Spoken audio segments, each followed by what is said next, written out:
If you could direct your attention to the full deck as we honor our 2023-24 seniors. Our first senior recognition of the night is Kayla Payson. Kayla is a swim captain and is graduating with a nursing degree. She is originally from Belfast, Maine, and has many notable academic and athletic accomplishments during her time at Husson University.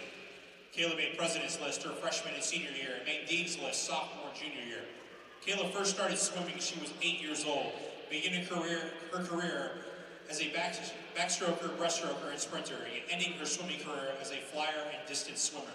Some of her best memories being a Husson Eagle include being on relays, traveling to meets, and endless games of crazy eights.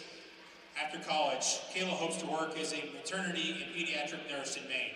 Best of luck, Kayla, in all your future endeavors. We will miss you.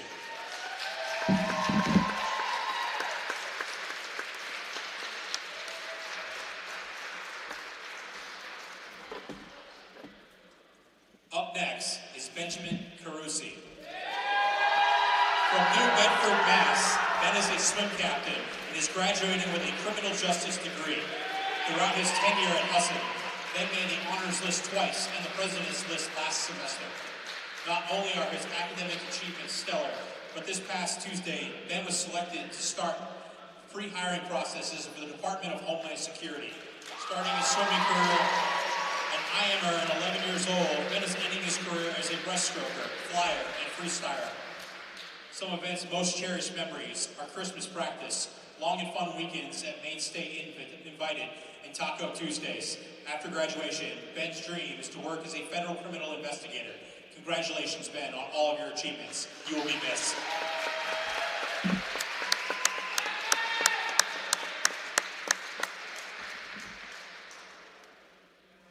Our final senior of the night is Isaiah Stereo. From Stockton Springs, Maine, Isaiah will be graduating this spring with a degree in criminal justice and pre-law certificate. Isaiah has many notable academic achievements, making President's List in 2021, 22, and 2023. Beginning his swimming career at 12 years old, Isaiah really thrived off swimming 25s and has come a long way since then, with his current favorite events being 200, 100 free, and 100 back. Isaiah is an avid Taylor Swift fan, and we remember for a lot of great things, but especially his music playlist. One of Isaiah's fondest memories is all the bus rides to championships meets. After college, Isaiah plans to attend law school and become a defense attorney. Congratulations, Isaiah, on a successful academic and swimming career at Husson University. You will be missed.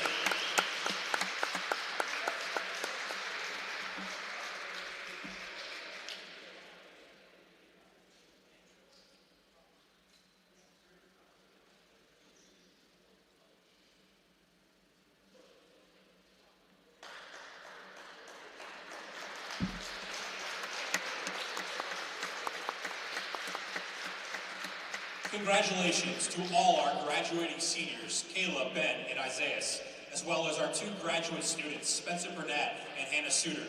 You all have made a tremendous impact on the program and will be missed. Let's give a round of applause. Thank you.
Hello, everybody, and hopefully everybody had a great break. We are back at the Weber Pool, high above the water, alongside Zethan Moss. I am Jacob Willett. Zethan, how are you doing, my friend? Oh, I'm doing great. You know, long day of travel last couple of days to get back out here, ready to start the semester, and we get to kick it off with a bang and a great swim meet to start off the athletics for this year as well, so very excited. Yeah, sounds great. Our first event, 200 medley relay.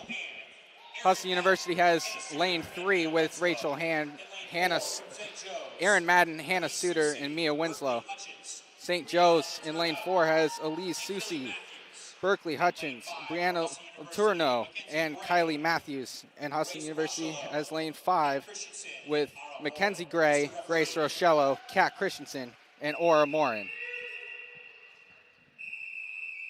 As we get underway, swimmers are in the water. Again, Hand, Susie, and Gray on your screen from top to bottom. And we're off. First up, we have the backstroke. Everybody's neck and neck. Rachel Hand takes the early half-body advantage. Yeah, expect Hand to get out to a big start here for the Eagles in lane 3. We see her get to the wall with about a body length ahead already. Hand has really been a huge part of this women's team and continuing to dominate the North Atlantic Conference.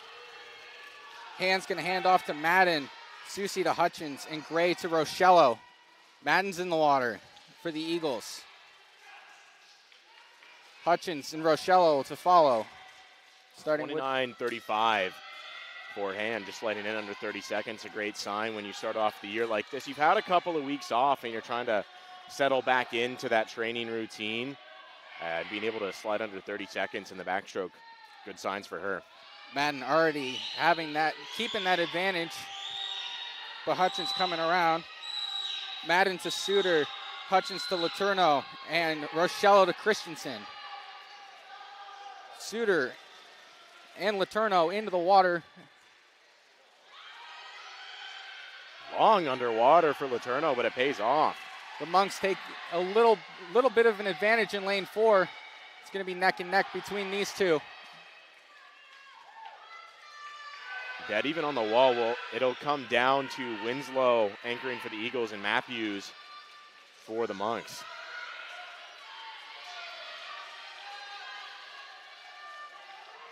Matthews and Winslow into the water. If you're the Eagles, you want to get a good turn off the wall here. Try and make up a little bit of ground. Matthews went very strong out in front of Winslow, making it a tough catch, but a great turn by Winslow to cut into that lead a little bit. Just not enough space to try to mount too much of a comeback after a great opening length for Matthews. And the Monks in lane 4 will take this one. That exchange between Hutchins and Letourneau was really what did it for the Monks in this one. Yeah, absolutely. You got to get that exchange down really well, especially with the styles, different styles of people coming into the wall. So once you kind of figure that out and you get into a set relay team, it's a lot easier to really time that person up and get a great start. You can see a lot of practice there as Matthews was able to time up Letourneau beautifully and get a great start. Yeah, absolutely. Final times 2:02.93 for the Monks, 2:05.84 for the Eagles in lane 3, and 2:28.16 for the Eagles in lane 5. Now the men will hit the water. It'll be Husson versus Husson. Lanes 3 and 5. Ryan Emerson, Ben Carusi, Braden Champlin, and Jacob Brown against Isaiah Stereo, Nathan Gilliam, Brady Hands, and Hunter Jackson. This one's going to be a fun one to watch. I think Coach Hoffman for the Eagles have kind of split apart their main relay team in terms of this event, so we're getting a chance to see people in some places they might not be used to and in orders they might not be used to, but it'll be fun to see these teammates go at it. I'm sure they've gone at it a lot in practice. Now maybe it's time to actually back it up with some official times. Emerson will be in lane 3 to start. And the celebratory Isaiah Stereo, who was celebrated earlier today for his achievements and his graduation status. Of course, today being senior day, it means a lot as a senior, and I'm sure any athlete who's had a senior day knows how much that day means, especially, it's your last time in front of a home crowd. You want to give them a show. Got a good crowd on hand, too, behind us. And they're off. Emerson's going to get out in front of Therio here. Emerson is a great underwater. But it's going to be up to Therio to try to keep it close, hand it off to Gilliam, who can definitely try to track down Carusi depending on how this exchange comes in. Emerson got to the wall first, as we mentioned. Emerson to Carusi and Therio to Gilliam. Ben Carusi hits the water. Nathan Gilliam hits the water. 26-3 for the split for Emerson, 28-1 for Therio, both great times. As you mentioned earlier, that underwater from Emerson was really what got him out in front to start with. As Carusi gets to the wall in lane 3, followed by Gilliam in lane 5. Carusi will hand it off to Champlin, and Gilliam to Brady Hand. We just saw Rachel in the previous event. We'll see if Champlin can hold off Hand on this one. Hand will be coming up quick with a great start. Yeah, it was a great time up as well on that exchange. We'll see if he can try to track him down. Champlin's got to hold tough. Champlin gets to the wall first. We can't count out Brady Hand in lane 5 for the Eagles. We've seen him do it all year. Champlin right now has about a body length ahead on Brady Hand. Champlin will hand it off to the sophomore Jacob Brown, and Brady Hand to Hunter Jackson. So we get into our final stroke of this relay. Well, that exchange wasn't ideal for the team in lane 5. Hunter Jackson's going to try to track down Brown with a great turn. Not the best exchange, and that may have hurt the chances. Yeah, as we mentioned earlier in the first event, exchanges are going to be key throughout these relays and different events that need the transitions. And this time we've seen the Eagles both times in lane 3 have great exchanges throughout each of their exchanges. And it's important to get those exchanges down, like you're saying, especially heading into this season. The last thing you want to do is, we saw this with Maine Maritime, that meet to end the season at home for the Eagles last semester, where it came down to that final relay. And if you disqualify in that situation because you've left a little early, you hurt all your chances, and that's the last thing you want to do in a championship meet. And with that right around the corner down in Rutgers, great signs to have the Eagles getting them down quickly so you're not waiting too long and really nailing that timing. Yeah, absolutely. We are now going to head to the 1,000-yard freestyle. For those of you that don't know, that is 40 lengths of the pool, or 20 laps. 4 women will be in the pool. In lane 2, Gracie Parker for the Monks, Maggie Poulin in lane 3 for Husson, Brooke Podsidillo in lane 4 for the Monks, and Kayla Payson in lane 5 for the Eagles. Oh, Payson, another of the seniors celebrated today. Payson, the only one on the women's team, has just continued her run of dominance in distance events here at Husson. We'll expect her to shoot out in front. Only a matter of time before she does that in lane 5. As some people may know, Zethan, you are a former swimmer. So when you think of 1,000 yards in an event like this, what are some things you got to keep in mind? Well, the first thing I'm doing is I'm going to go to my coach and ask to be put in a different event. I completely agree with you. I'm not a swimmer myself, but I would completely agree with you on that. Yeah, it's not an event that you necessarily want to swim. If you're good at it, you're kind of cursed with that. But, it's a lot of different things that go into a 1,000-yard or a 500, any sort of distance freestyle, and it's a lot of mental work. You've got to drill in a good split time, a good pace to be keeping up. And on the topic of that, 34.94 is the pace for Podsiadlo, just in front of Payson. Trying to maybe creep up a little bit as Payson will settle into hers. But you've got to get that feel for it and what that time feels like to you as well. It's not a matter of consistently hitting that mark. It's observing as well and trying to figure out stroke counts and a whole bunch of different things. It's a lot where it's harder to explain unless you're really getting into it. But a lot of it is that mental battle. You're staring at a black line and then occasionally the side wall for 10 to 15 minutes.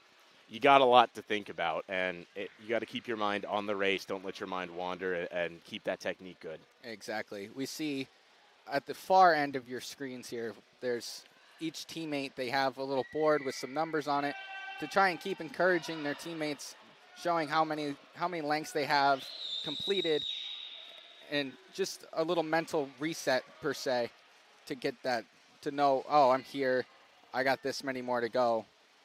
Yeah, with everything to think about in a race like this, it's difficult to count to 40. I mean, sometimes I've messed up counting a 200, and that's only 8.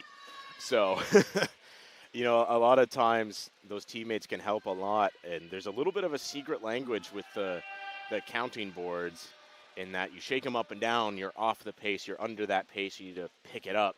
Shake it side to side, you're going a little too fast, you need to slow down, otherwise you're going to wear yourself out. Hold it steady, that means you're doing good. As we see at the bottom of our screen, Payson and Podsadillo, they have been going neck and neck pretty much this entire thing. They are both on their 11th length as of now. Again, the bottom of your screen, that's something you want to keep an eye on. They've both been settling into that high 34, low 35 second pace between the two of them. Well, and Payson really just knows how to control a race as well. So she'll hang with Podsiadlo for a while, see if that's going to wear her out. If not, she knows that she's at a pace that she can maybe pick it up and get out in front of Podsiadlo. But Podsiadlo can be doing the same kind of thing, in that you can glide a little bit, stay a little bit slower. Sometimes you can use the wash from another swimmer. The lane lines are there to prevent this, but it's not a perfect system. A lot of times you can draft off of a swimmer. It works a lot better in a sprint, but you can go through that current. You're not breaking up any new water. It's already broken up for you.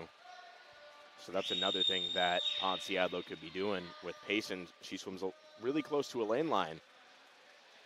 Not very back and forth, a little bit of a circle is her swimming pattern. About a 1 second difference in split between Payson and Podsiadlo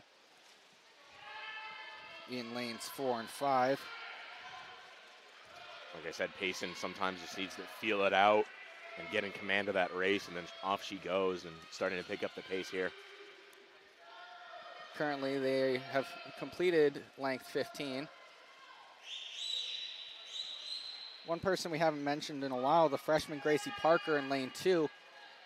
That's got to be a big thing for a freshman. You're kind of getting thrown into a 1,000-yard freestyle, but who knows? I mean, we don't know her personally, but she may have, in high school, she may have been the one that's like, oh, let me do this. This is my thing, and I'm going to keep doing it. And now she's got at least 3 years to keep going and continuing to improve on things. So by the time she's a senior, we may see her towards the championships and towards the end of the season. Yeah, absolutely. And there's a lot of great stuff going on over there for Parker. She's got a great breathing pattern down. The hips are fairly level.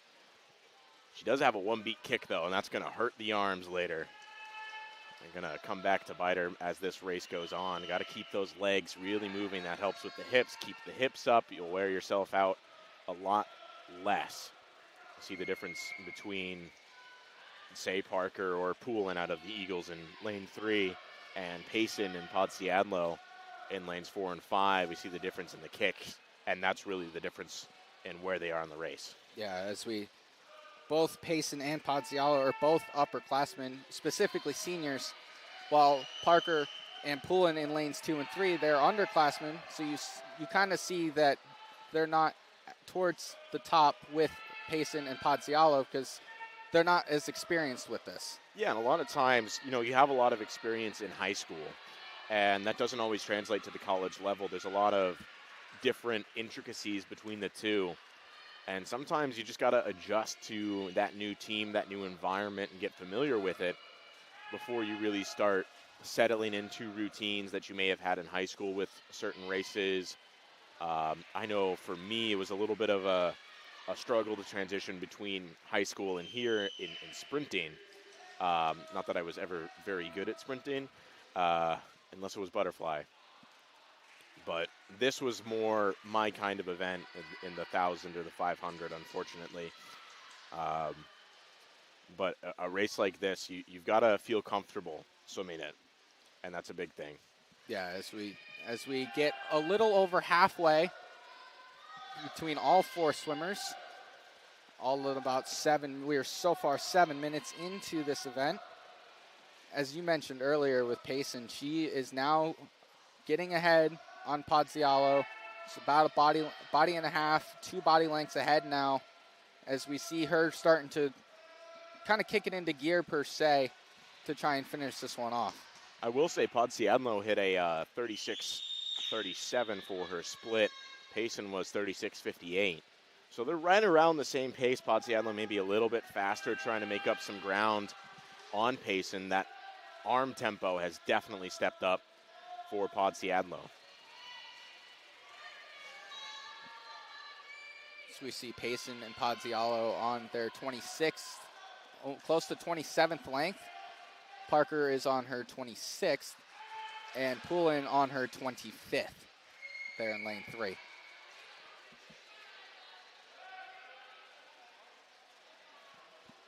This is probably the hardest part of a distance race. Once you've hit kind of that 2/3 to 3/4 area, that's really the worst part, because the end isn't quite in sight, and you're really trying to push through the fatigue and that lactic acid buildup. You know, always talk a lot in sports and stuff like that about physiological things like lactic acid buildup. That's really not a factor in a whole bunch of different sports, because you get the intermittent rests and it's based on plays and other things like that. But swimming, especially in the distance events, the longer events, that really builds up, and it makes you feel like sometimes you're trying to swim and you've got maybe a giant boulder or a piano on your back, and it's just a struggle to keep yourself even on the surface of the water. And that's that stage that they're at right now, is really fighting through like an extra weight on their back. And then once you see that finish line, once you see those red numbers flash up that you're almost done, or hear that bell that you're almost done, then that weight doesn't matter so much anymore. Yeah, absolutely. Currently around the 30th length for all 4 swimmers. At the bottom of your screen with Payson and Pozziallo, they are at above 30, while Parker and Poulin are just about at 30 or just a little bit above. 36-2, the split there for Payson.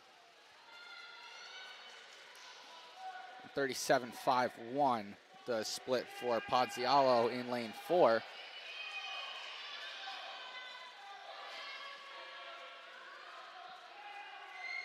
See, Pozziallo may have pushed a little too early to try to catch up to Payson, and the kick has died a little bit. The hips are coming a little bit out of line, and again, that's going to slow you down. It's going to get you even more fatigued.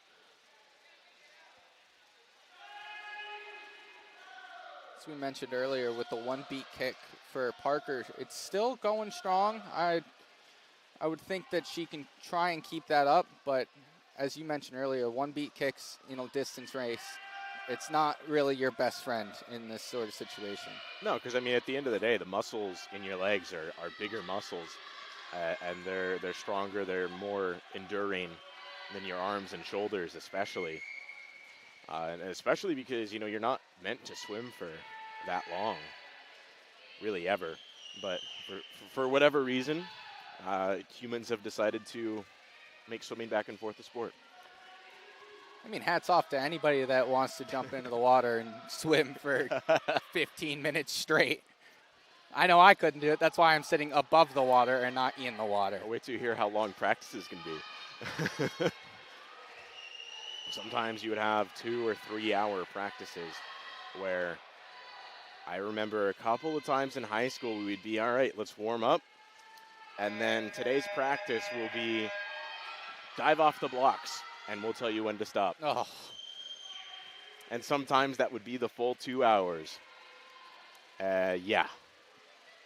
It's Kayla Payson in lane 5. We see the red numbers heading into the water, meaning she's on her last lap, now last length. Same with Pozziallo. Yeah, we used to swim for baseball practices, and we'd go for like 15 minutes, and everybody would be dying and out of breath because 15 minutes is like insane. That is my one favorite thing, is that with swimming, a lot of people within the athletic community are like, how can that be a sport? It's swimming, it's fun, it's just fun. How could you make that a sport? And then they try swimming, they're like, oh, this is why. Yeah. It's a lot harder to do these things than the average person may think. Payson and Pozzialo shake over the lane monitor line, whatever it's called. Lane line. Lane line. They were in there somewhere. We're getting there. Payson will finish in first place at 11:53.59. Pozzialo will finish in second at 12:08.46. And Parker will finish in third at 12:29.78. As Maggie Poulin gets the red numbers into the water, as she will finish her last length. I think this was a race for Payson where she's really just trying to figure things out here in this new semester and figure out where she's at. And we could really see that. I mean, her best time is, I believe it's 11 or 10:26 or 11:26, one of the two of those. So 11:53, a good time for really just trying to figure things out. Podsiadlo as well can go a lot faster than that. 12:29 for Parker. Again, great signs. Poulin, who's been swimming this race a lot this year, has shown some good improvement, going 13:06. And I think she's really settling into how that feels for her. As we get a little cool down length for all four swimmers. It's kind of funny when they do cool down after a distance event. I was like, that's the last thing I want to do is swim more. Right. So we will transition into the women's 200-yard freestyle. So not as long. Going to get more controlled, kind of more pace to this. And we have lanes 1 through 5 here. Isabel Cost in lane 1 for Husson. Brianna Letourneau in lane 2 for St. Joe's. Hannah Suter, that we saw earlier today, in lane 3 for Husson. Kylie Matthews in lane 4 for St. Joe's. And Mia Winslow will be in lane 5 for the Eagles. Again, the 200's all about finding that maximum pace. So about 95% of your effort to go as fast as you can, but save just enough to get to the finish line.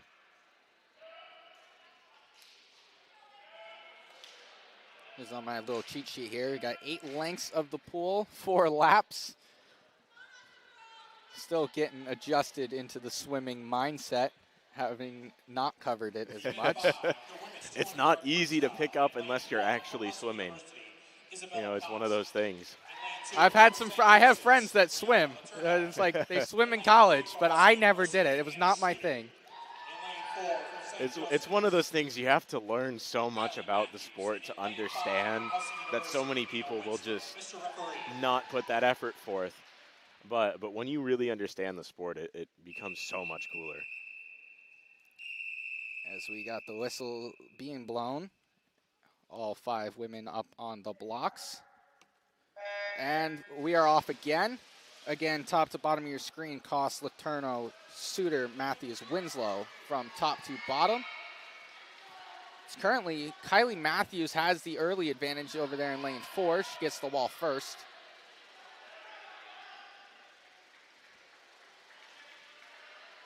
Matthews swims like how I used to swim, straight arm technique. You know, it's not the greatest for your shoulders, as that would be the main reason why I'm up here and not down there. But sometimes it's just feeling comfortable in what you're doing with your stroke. She comes in 29:29 for that split and breathing laterally. Very comfortable in this event, you can tell. She gets the wall first again,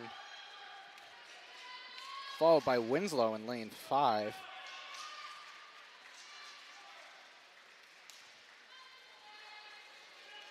Again, you got to keep those hips up, otherwise you're going to put yourself in a world of hurt.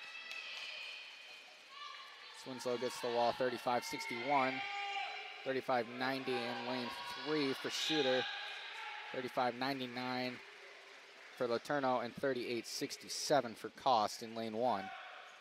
Again, Matthews already on the back trek. Heading back towards the left side of your screens. Matthews has a very long stroke, but because she catches so much water, she doesn't need that tempo to go quite as fast as everybody else. And, you know, as long as you keep that kick up, it can be a very powerful stroke, and it can confuse a lot of people because they're used to seeing windmilling arms and all of that stuff to signify a sprint. And then when it looks like you're kind of just chilling in the water, having a little bit of fun, going for a nice Sunday swim, can really confuse coaches. They don't like it very much, but it gets the job done. Matthews coming into her final little bit of the water. She hits the wall 34.05, excuse me. She will finish in first place, and it'll come down to the touch here. But Mia Winslow takes second place. Brianna Letourneau in third. Hannah Suter in fourth, and Isabella Cost will finish in fifth place. Winning time 2:10.52 for Kylie Matthews, the junior from St. Joe's. Again, a great overall swim from Matthews. Definitely not as fast as she can go. She looked very controlled out there, really trying to feel it out and in command of that race from start to finish. As again, we are going to have another bragging rights competition between two Husson University Eagles. The sophomore Alex Walsh will be in lane 3, and the junior Hunter Jackson will be in lane 5. One thing that we've seen throughout the year, we see Alex Walsh has a big body, big length. He gets down the water pretty fast. Yeah, it's one of those things where swimming at height and length can really impact just your natural speed. But it can also hurt you in terms of you run out of steam a lot faster. So it's really fun to see how that plays into how people are with swimming. And we're off. Again, we mentioned the length from Alex Walsh. She has looks like the early advantage from where we are sitting. So Walsh gets the wall first, and then Jackson to follow. Now, Mr. Jackson down there in lane 5 is quite a competitor. So he's not going to let Walsh get too far out of his sights, especially as this race goes on. And like you said, this is bragging rights competition. Jackson had a great turn there on a side note to cut that lead in half almost. It's about half a body length between Walsh, the lead for Walsh on Jackson. As Walsh gets the wall. But we'll see that with Walsh getting a little bit out in front during the length, going back to the length of his body and able to pull more water. So he's able to get out in front easier, but Jackson can get through the turn quicker. Walsh works about that body length and a half lead now, again, as he had early on. 52.6 to the feet for Walsh in his first 100. That's a great time. 56 to the feet for Jackson.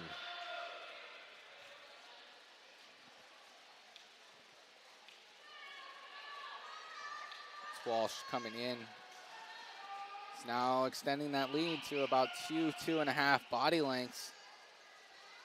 He's over midway before Jackson gets to the wall here on the near side.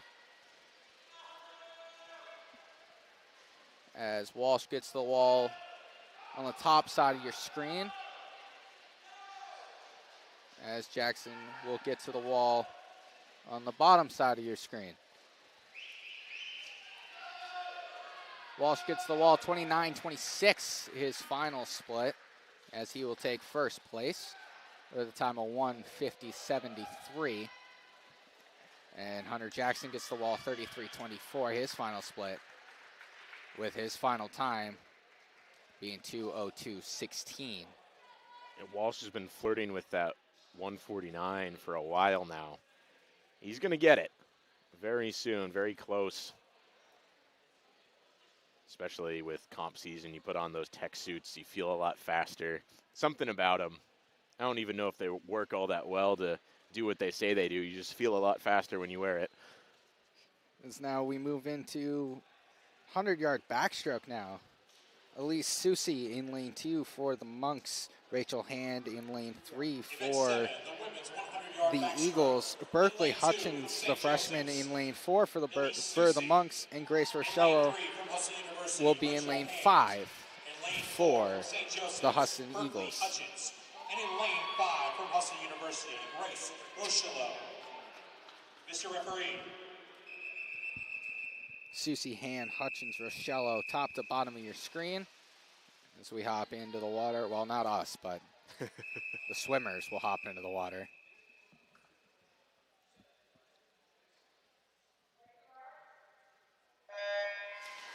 As we are off, so we see Susie Hand and Hutchins go off the block with their hands, but Rochello went off the gutter with her hands. Is there really any difference for you on those two different release points?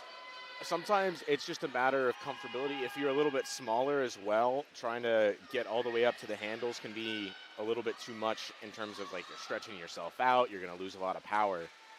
So sometimes the wall is more comfortable. I never went off the wall. That was mostly just size issues. It would never really have been practical for me to go off the wall. I'd be contorting myself into a shape that, doesn't work. Doesn't work. Again, we see Rachel Hand starting to cruise through this event, but Berkeley Hutchins in lane 4 is going to try and make a run at Rachel Hand, but it will not come to that. 32-19, the final split for Rachel Hand. She takes first place, followed by Berkeley Hutchins, and then Grace Rochello and Elise Susie. 102.53, the final time for Rachel Hand. 107.72, the final time for Berkeley Hutchins.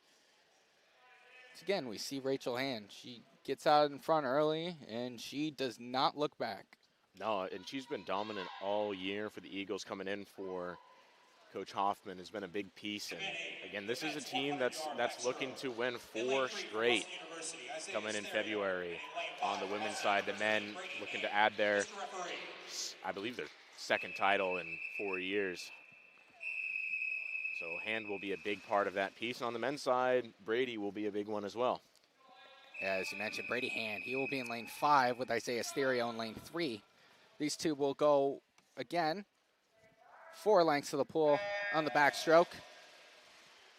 And again, for bragging rights. Again, bragging rights, as we see a few more times throughout today's event. As Brady Hand gets the early advantage.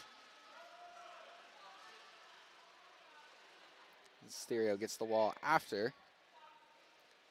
Long underwater for Brady Hand. I'm going to think that Therio is going to make a push here. He likes to sit back and then really explode in that second half, throw in a negative split in there. So the second split faster than the first split. Splits didn't record there, otherwise I would have read those out as well. Hand has about a body length ahead on Therio. This is where we are going to see a push if it comes from Isaiah Stereo. See, if I know it, then I know that Brady Hand knows that as well. So he kicked it up that last 25 to make sure it didn't happen. Brady Hand gets the wall first, 29.97, 32.15. The two splits, 58.56.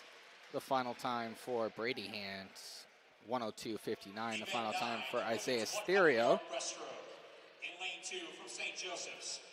As we flip over to breaststroke now, Ashley Thompson, Erin Madden, Tiffany Twombly, and Aura Morin will be from top to bottom.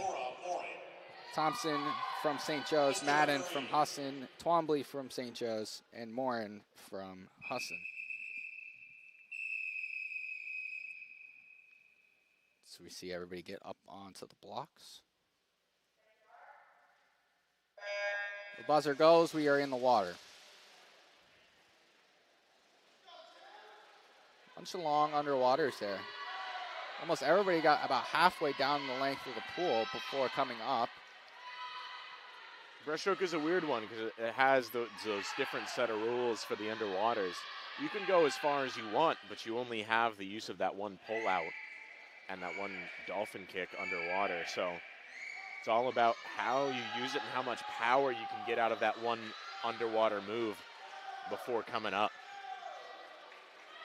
In the middle of your screen here, Madden Twombly going touch for touch in lanes 3 and 4. 5/100ths of a second between the two. Looks like the early advantage to Twombly. Great race as well on the outside with Thompson and Morin.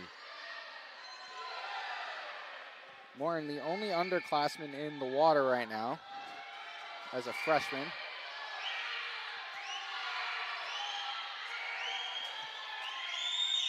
The environment here at Weber Pool is getting a little louder as we see touch for touch here, Madden and Twombly. And it will be Erin Madden. She gets the nod, 41-69, the final split, 42-03. Madden won 18-72, Twombly won 19-01. Thompson finishes at a final time of 129.86, and Morin will finish 132.32. The men's 100-yard breaststroke.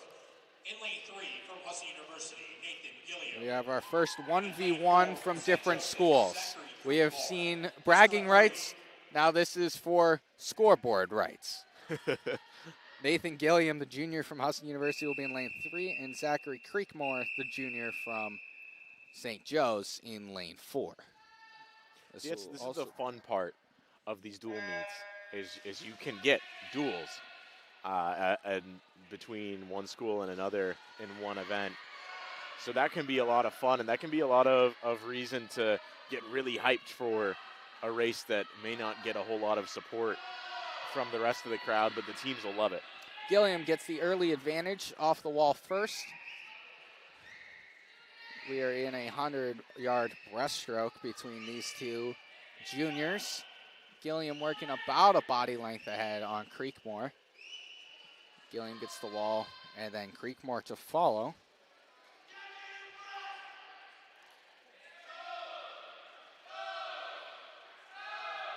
We are getting the stroke chant from the Eagles sideline, or pool side. Deck side.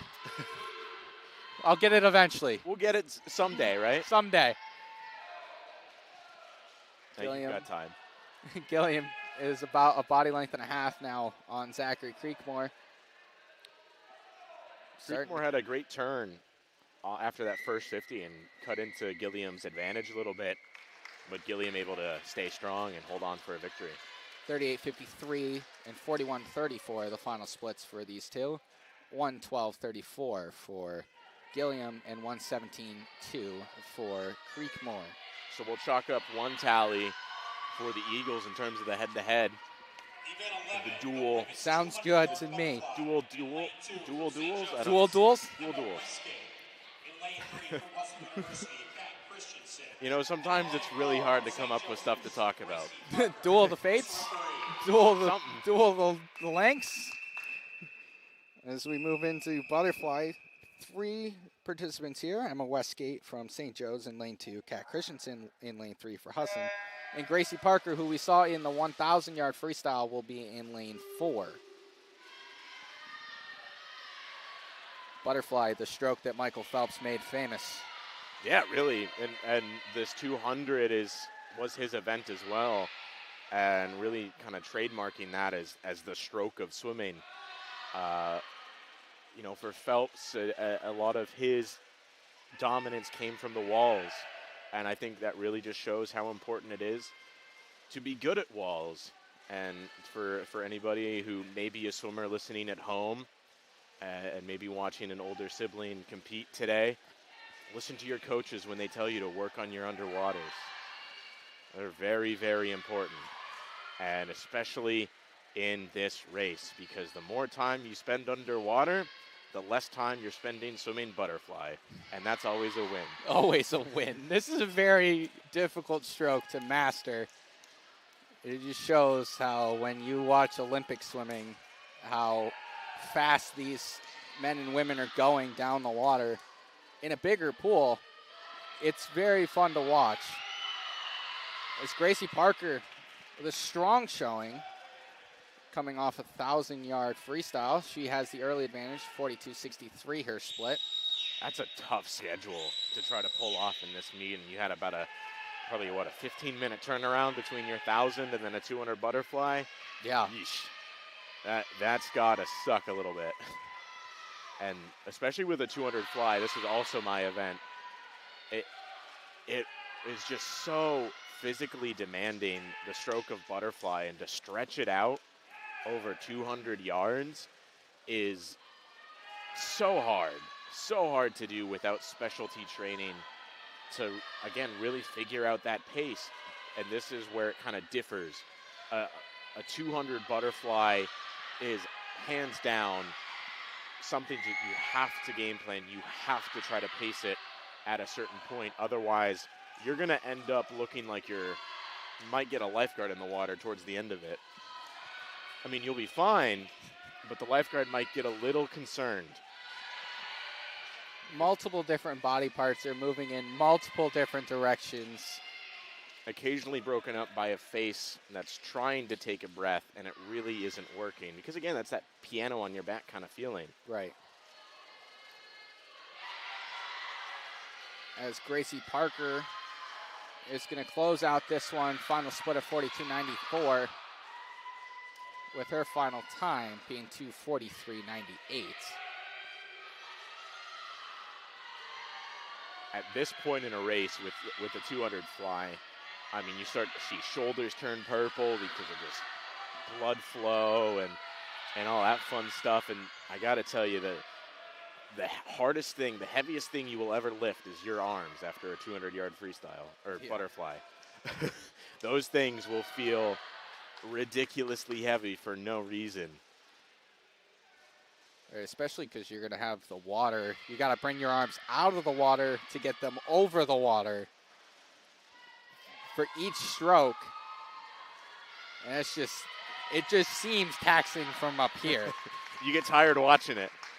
Oh, yeah. 5:28, the final split for Westgate. Her final time, 3:32.17. 58.88, the final split for Christensen. And her final time will be 3:45.01.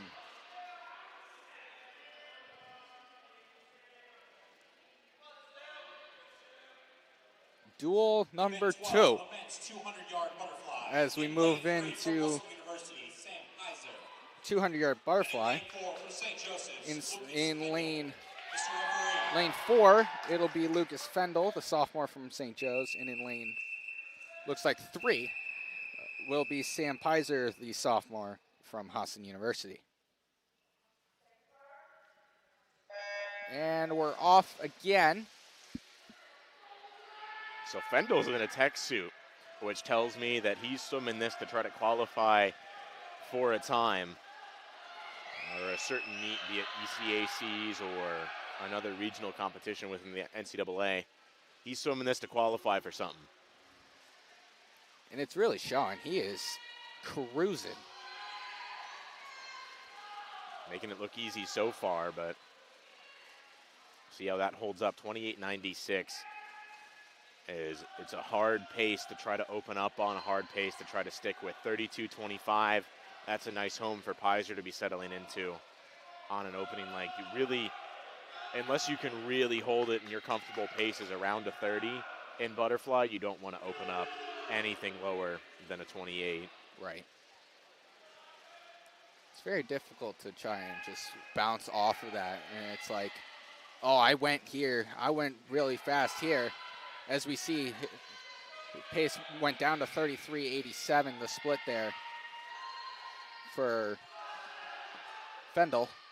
And we see, as you're saying, his split pretty much went the opposite side of 30 seconds. He was about 26, high 26, and then he was high 33. Yeah, and you can really tell he's starting to feel it in the core, especially. He's coming up really high out of the water, and that kick is not really very strong. He's got to kick a lot stronger. See his coach, I believe, is telling him the same thing. There he goes. That kick just got a lot stronger, and he's staying shallower in the water. Pizer looking good as well. Taking a long breath there. Got to get as much oxygen into the system as you can. So we got final length here for Fendel.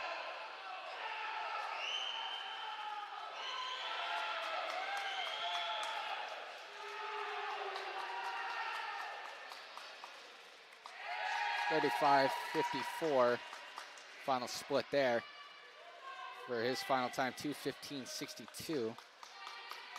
According to our cheat sheet here, the average time for North Atlantic Conference play is about 2 minutes and 10 seconds for a 200-yard butterfly.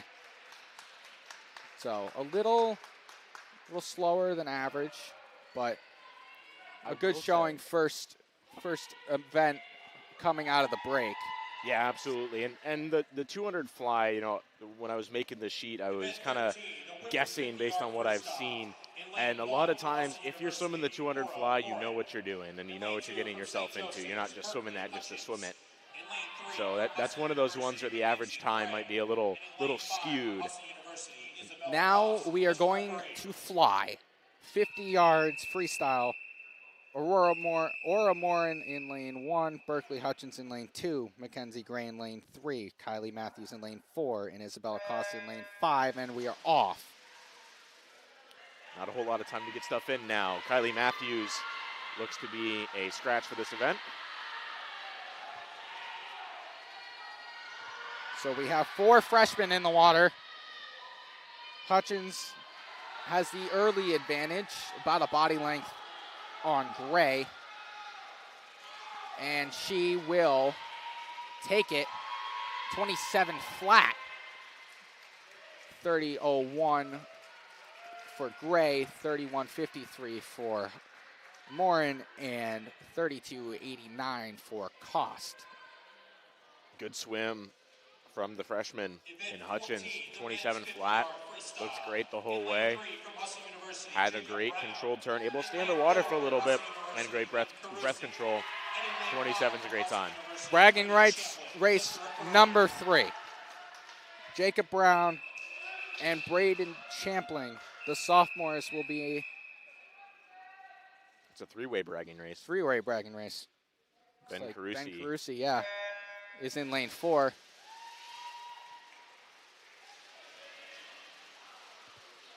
Champlin has the early lead, about a half a body length. Gets the wall. Carusi and Brown gets the wall. And here we come to the finish. And it will be Braden Champlin and then Ben Carusi and Jacob Brown, 23.34 for Champlin, 24.8 for Carusi, and 25.25 for Brown. Great swims from this trio. Champlin started off very strong with a great underwater. Carusi and Brown also great starts and able to come back hard as well. We are going to step aside real quick, and we will come back with some diving on the Husson Eagles Sports Network.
Welcome back here on the Husson Eagles Sports Network as we get ready for a 6-round diving session. It'll be solely the Eagles.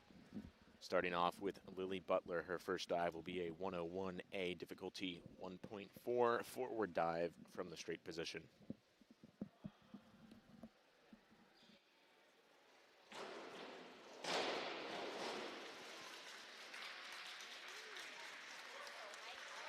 Judges scores. Our judges scores 4.5, 4.5, 5.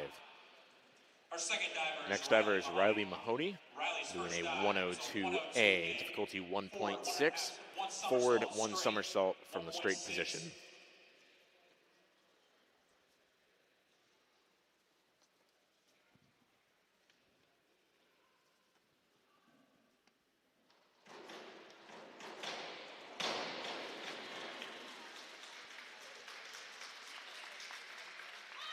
Judges scores 5.5, 4.5, 6.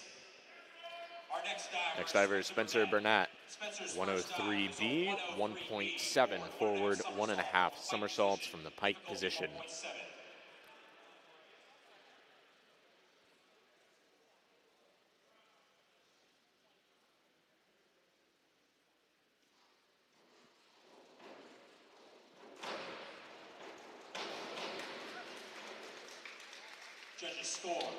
Judges scores 5, 6, 5.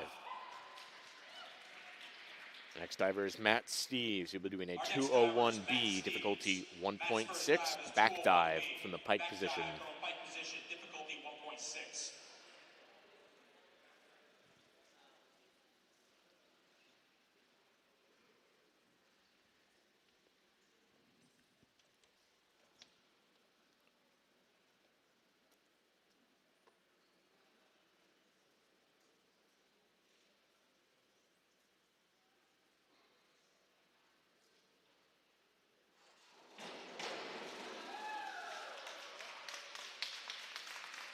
Judges scores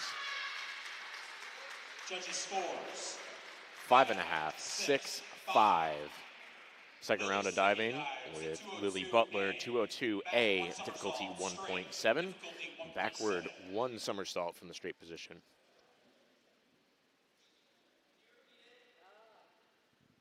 Lily's second dive is a 202A, back 1 somersault straight, 1.7.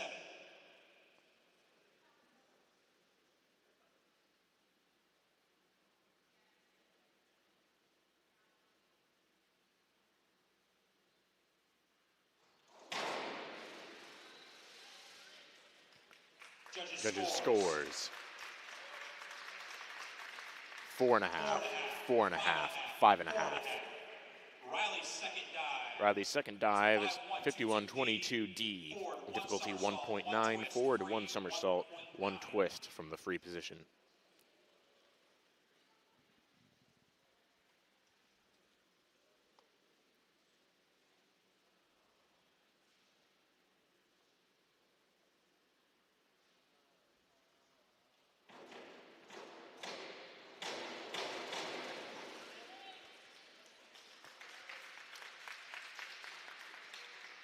Judges scores 5.5 across the board. Spencer's second dive is a 5122D, difficulty 1.9, forward 1 somersault, 1 twist from the free position.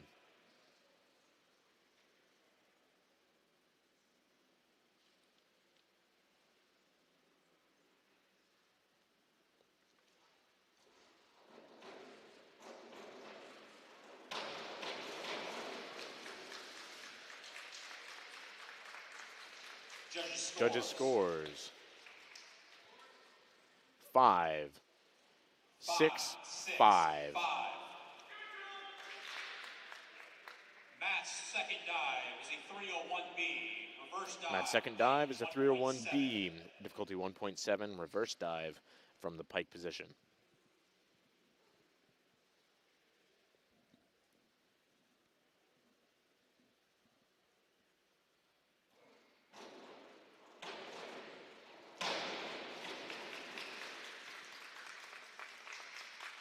Judges scores.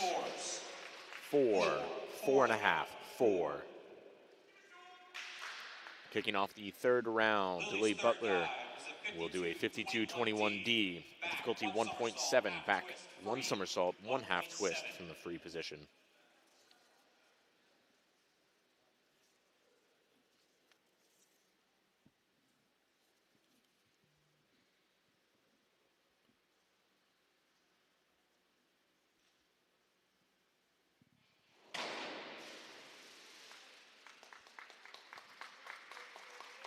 Judges scores.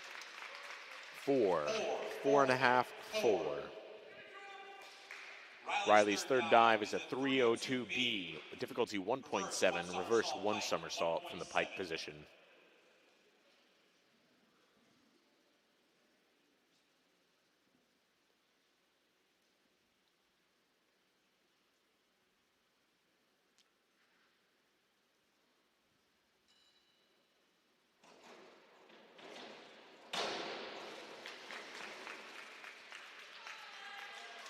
Judges scores.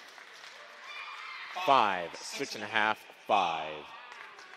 Spencer's third dive is a 302C, difficulty 1.7, reverse 1 somersault from the tuck position.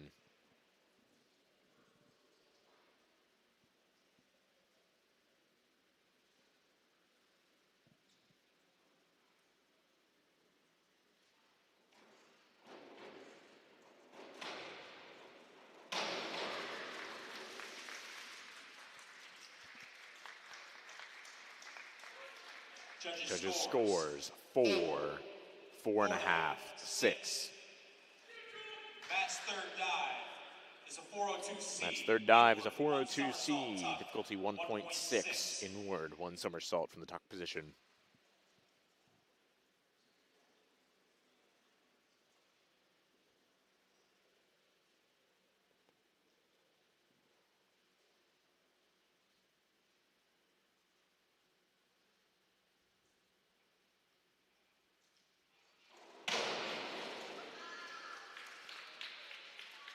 Judges scores. 5.5, 5, 4.5. Lily's fourth dive is a 401B, difficulty 1.5, inward dive from the pike position.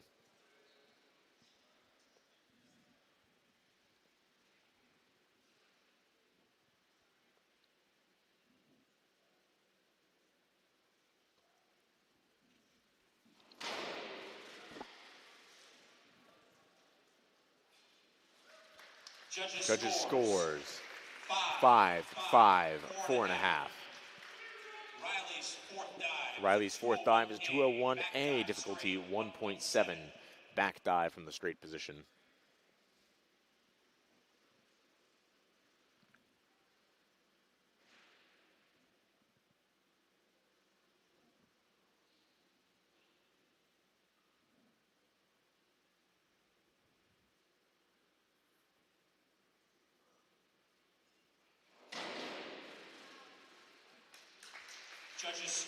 Judges scores. 5.5, 6.5, 5.5. Spencer's fourth dive is a 203B, difficulty 2.3, back 1.5 somersaults from the pike position.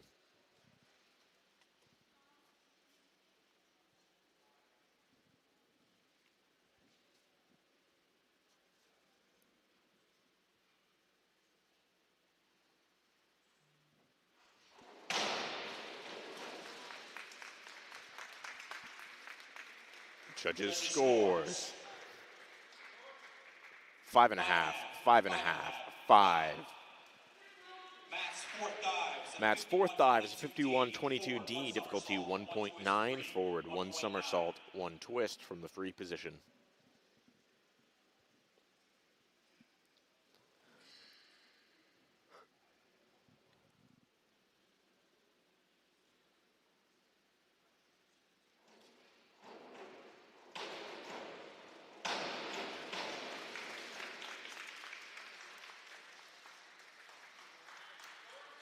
Judges scores 4, 5.5, 5.5.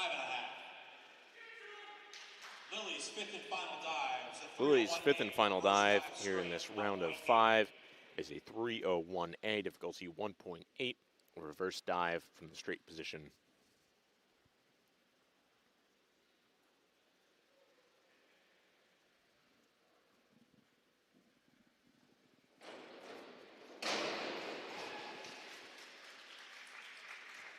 Judges scores.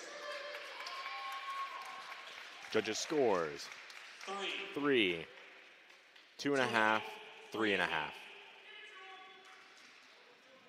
Riley's fifth and final dive is a 401B inward dive pike, 1.5. Riley's final dive is a 401B, difficulty 1.5, inward dive from the pike position.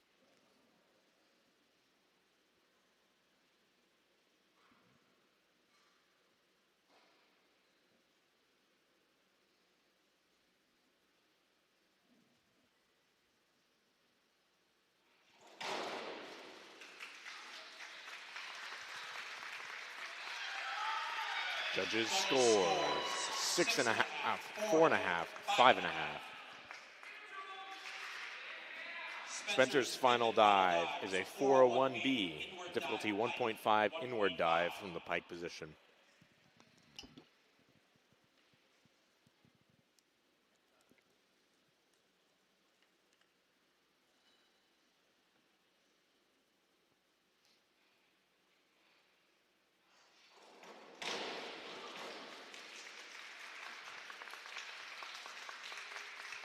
Judges scores 5.5, 6.5, 7.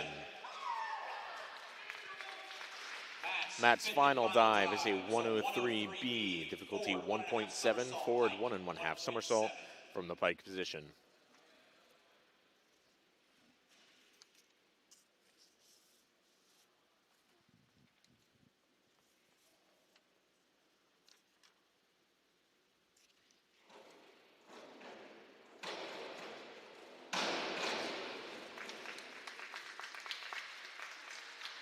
Judges scores. Judges scores 4.5, 5.5, 5. This will conclude the round of 5 for diving. The round of 6 will take place after the men's and women's 100-yard butterfly events 25 and 26. This round of diving coming after events 13 and 14, the men's and women's 50-yard freestyle. So ways to go before our next diving break, but when we come back in 10 minutes, it will be the women's 100-yard freestyle.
And welcome back. We first would like to mention the Husson University men's basketball team is currently beating Vermont State Johnson 72-53 in Vermont. But back here in beautiful Bangor, Maine, we have 100-yard freestyle for the women. Kat Christensen in lane 1, Brianna Letourneau in lane 2, Mia Winslow in lane 3, Kylie Matthews in lane 4, and Rachel Hand in lane 5.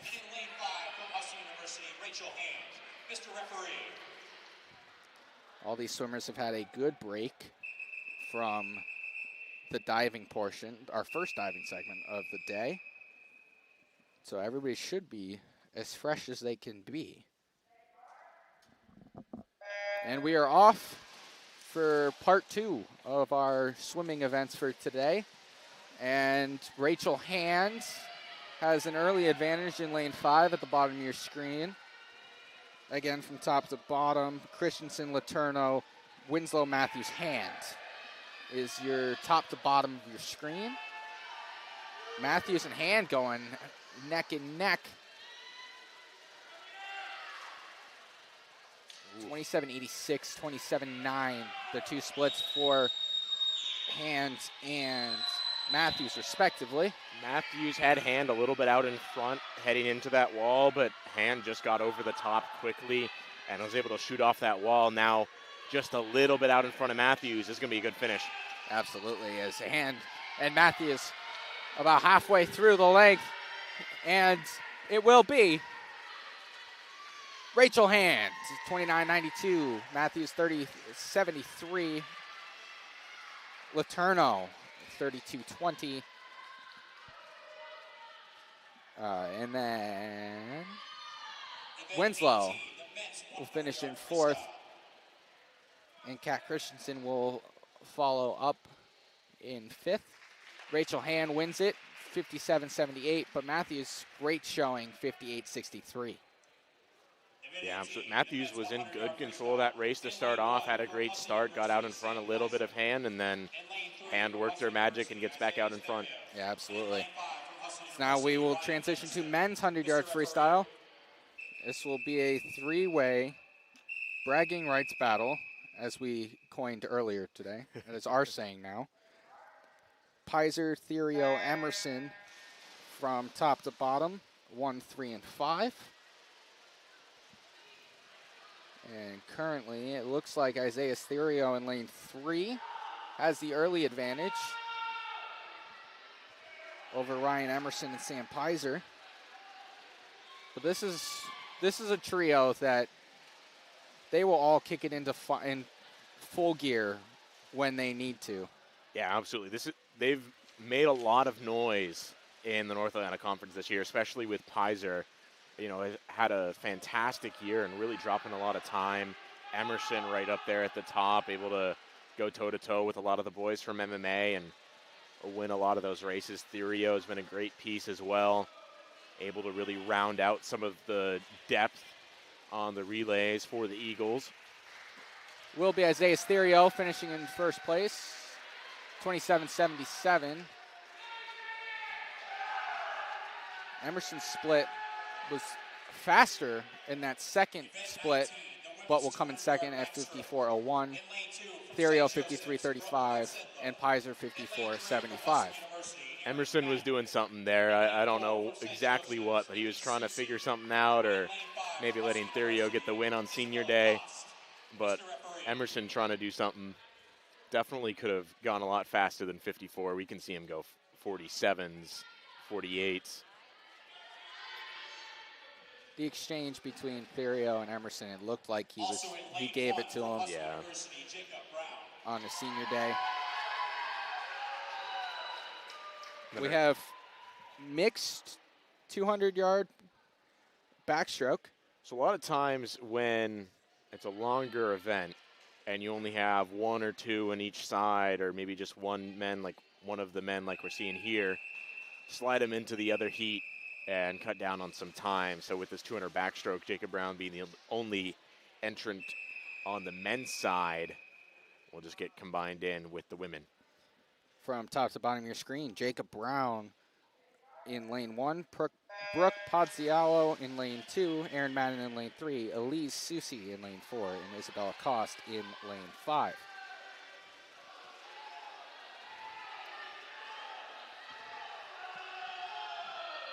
Early lead looks like it's Aaron Madden, followed up by Brooke Pozziallo and Jacob Brown.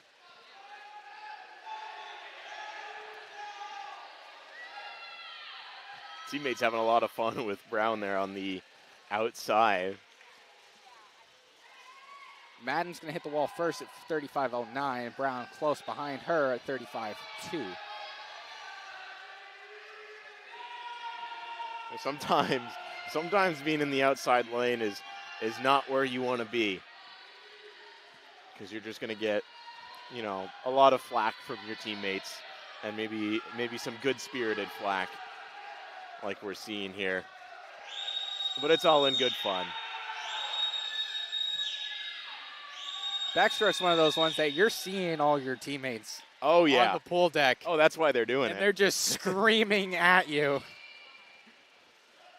Madden, again, has the early advantage. 37.75 was her split in lane 3. It's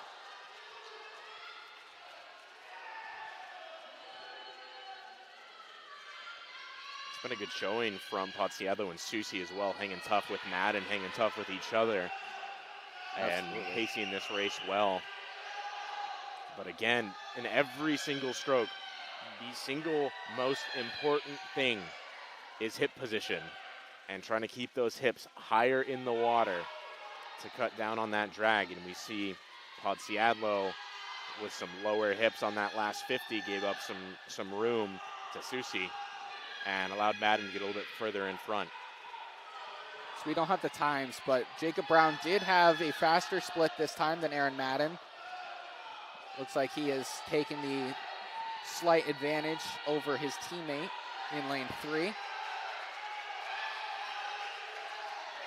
The boys are fired up over. He's got an envoy down the sideline.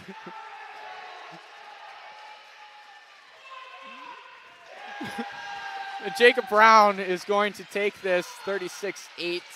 Madden split 37-67. Jacob Brown comes out on top, 2:28.11. Madden 2:29 flat.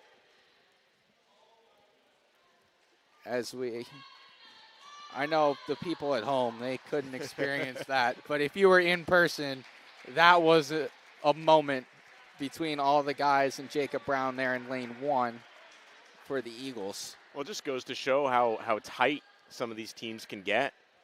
You're spending a lot of time on a bus together, some time in hotel rooms. You get to know each other pretty well.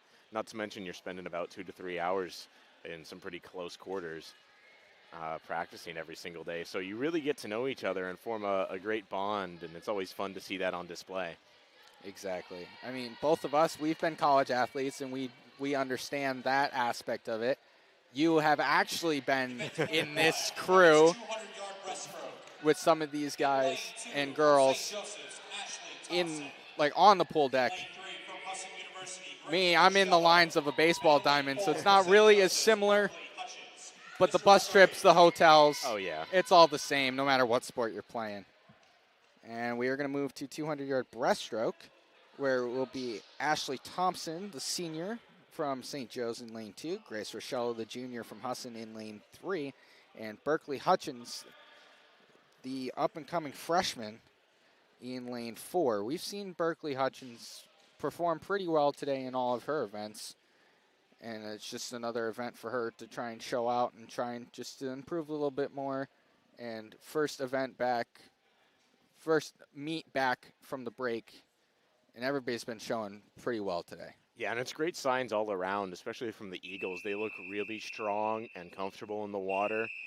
Everybody top to bottom has looked very good technically, which tells me they're putting in a lot of work in practice. And, that extra week that you get as an athlete in spring where you show up to school early, swimming is so important to get that feel and all of that settled back in as quickly as you can without losing as much of the gains and the effort that you put into the fall semester. So you got to get back at it quickly in those 2-a-days, plus the weightlifting. So you're swimming 4 to 5 hours a day and then working out another hour or so. It's a tough schedule. And it really shows the Eagles have been putting in a lot of work, and the Monks have looked very good too. Yeah, exactly. We're coming in towards the closing end of the swimming season where we have championships on the horizon. And this is just a great way to get back in the water and get going, because you know down the line you're going to see Maine Maritime. And as we know throughout all sports, that Maine Maritime is one of the better teams in this North Atlantic Conference, and trying to get back into the rhythm so when you face Maine Maritime down the line, everybody's going to be tip-top shape. Yeah, absolutely. And Maine Maritime is a tough opponent, and the Eagles getting the win back in November, that's a huge confidence booster, and you really can't underestimate how much that plays into the mentality of both teams, especially when it comes to that championship, because you throw in other swimmers from other teams into that lineup, and it can really, really mess with how everything went in November, and it's not going to be the same. You know you've got to show up. You know you got to give your best. And this is an Eagles team that is really looking very, very good to try to win and steal that, and really stop the three-peat from MMA on the men's side. If they can pull that off, have a great meet down in Rutgers, then have a happy bus ride back all the way back up to Bangor. That's not going to be a fun drive, though. Oh, no. No, I did a whole trip from central New York to Myrtle Beach on the bus. That was not fun either. So I understand what that long bus trip can feel like. New Jersey to Bangor does not sound fun to me. Right. Or central New York to South Carolina. It's just, it's a lot of travel. It's not fun to travel, but when you're with all your teammates and your friends, the trip goes by fast. Yeah, absolutely. And especially if you come away, coming one ring richer, right? Then maybe it's a little bit easier to heavier sit on in the bus fingers for 12 hours. Yeah. As we see Berkeley Hutchins, she has taken control of this event. She took control early, and she never looked back, as she will come away with first place, 40-67, her final split. And her final time is 2:44.19. So with St. Joe's, a lot of times when we see freshmen come in and perform really, really well, then we start to see the rest of the team pick up, especially as those freshmen get on into their junior and senior year. They help recruit people, whether they know it or not. You know, if you see people performing better, maybe you want to go swim with them, be their teammate. So that can be the start of what really changes a team around. And Hutchins can really help with that. See a lot of a lot of recruits. They come into these programs, and it's no matter what sport you're at, you see a star player, a star swimmer, a star position on a team, and you're like, oh, I can learn off of that. I can bounce my ideas off of them, so I can learn better. I can become a better swimmer or a better basketball player or whatever sport you're playing. Yeah, absolutely. It really just, it's all about that friendly competition on the team. You really want to push each other to be the best you can. As we move into men's 200-yard breaststroke, Ben Carusi, the senior, at the top of your screen, Zachary Creekmore, the junior, at the bottom of your screen. We have another duel here between these two. I'm pretty sure these have been the same two that went at each other earlier on in this meet. Currently, it's if we're keeping track at home, Husson has one win, and St. Joe's has one win. It was Nathan Gilliam, not Ben Carusi, in the first duel that we saw Zachary Creekmore in. 35-85 for Carusi, 37-25 for Creekmore, who is starting to creep on Carusi, but long race still ahead. Plenty of room for both swimmers.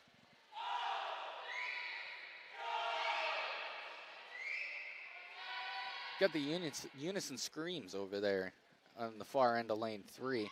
It's always really fun when you get a whole fleet of breaststrokers, our whole heat, and they're all coming up at the same time.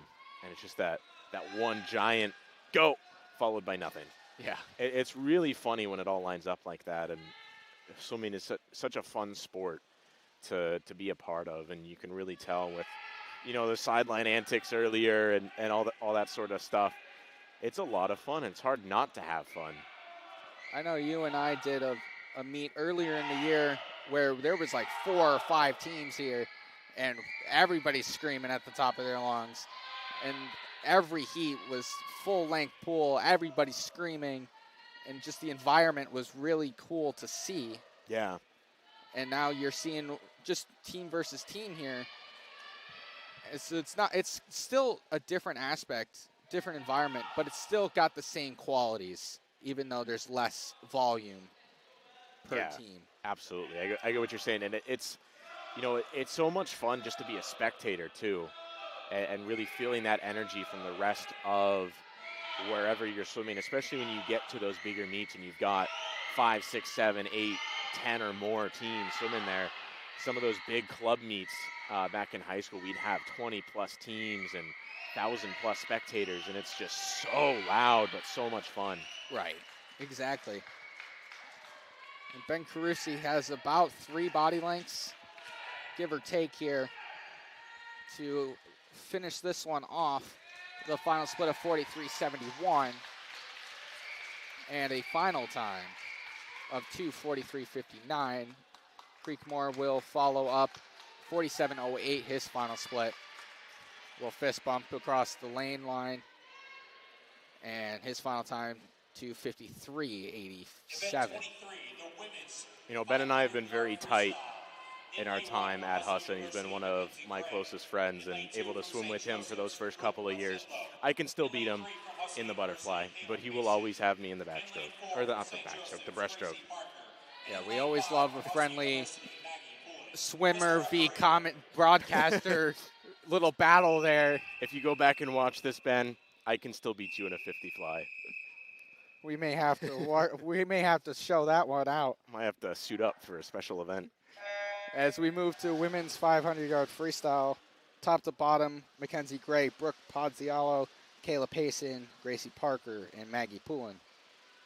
It's the first time that we have seen Kayla Payson in a good while. She went on early in the meet here, but we haven't seen her since the 1,000-yard freestyle. So she's had a long rest to go before she's had to jump back in. Yeah, and a lot of times that can pay off. You've had a long rest, and you feel great. You feel a lot more energized in the water, and sometimes that can really hurt as well. You haven't had that feel for the water in a while. You've cooled down a little bit, and sometimes it takes a moment to kickstart back into that feel. I think that's what happened with Payson here. She started off a little slower than normal, but starting to slide back into that routine. Again, as we saw in the 1,000-yard freestyle, the number cards have been brought back out, but this time only 20 lengths of the pool compared to the 40 lengths that we saw earlier today, as Kayla Payson has that early advantage as we saw in the 1,000-yard freestyle. It's always good to get off to a good start and just not look back, because once you look back, then you're going to see your lead slowly creep away. You gotta once they're out of sight to your breath, you gotta just forget about them. Right. A lot of times you will take an extra breath occasionally throughout a longer race like this, just to try to get a little glimpse at where your opponents are. But the vast majority of swimming is not a race against your opponents. It's a race against the clock, because at the end of the day, the rankings don't really matter. It's how you swam compared to what you can do. And that sounds somewhat cheesy, but that's really the root of swimming. It's less a competitive against the teams. It's more of a competition against yourself. Right, and we've heard throughout multiple times today that you've mentioned about swimmers and their own times and how they stacked up against their own times that you've seen. So it's just a good way to back up what you're saying, is because that stuff actually really does matter in the long run. whether it's coming down towards North Atlantic Conference championships or state championships or whatever kind of championships you're going for. Yeah, I mean, it definitely matters down the line. But in meets like this, the regular season and in general, it's, you know, it's trying to set that new best time for yourself. That's the biggest thing. That's one of the things that's drilled into you, really, is you're not racing somebody as much as you are actually racing them, but you're really just trying to be better yourself and get that new best time, set that new PR. And, you know, sometimes it's just the competition of having to swim against somebody else that pushes you to that. Right, exactly. As we are over halfway through all 5 swimmers here, with Payson getting her 14th length going here.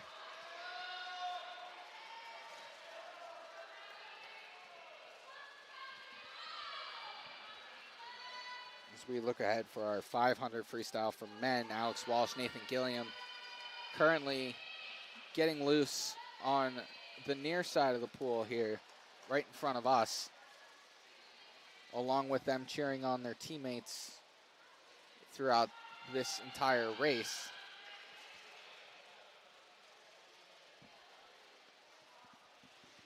As we see Kayla Payson, she is now starting to increase that lead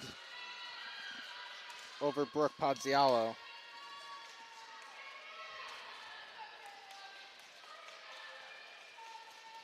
She's working about a half a pool length now on that lead. This is where Pazziallo in that kick comes back to bite her. She's only got a 1-beat kick sometimes. I don't even see a kick with the stroke. But you really got to pick that up. Again, so important to keep that up. Exactly. As we see Kayla Payson, her kicks are a lot quicker, and there's a lot more kicks per stroke for Payson compared to Pazziallo.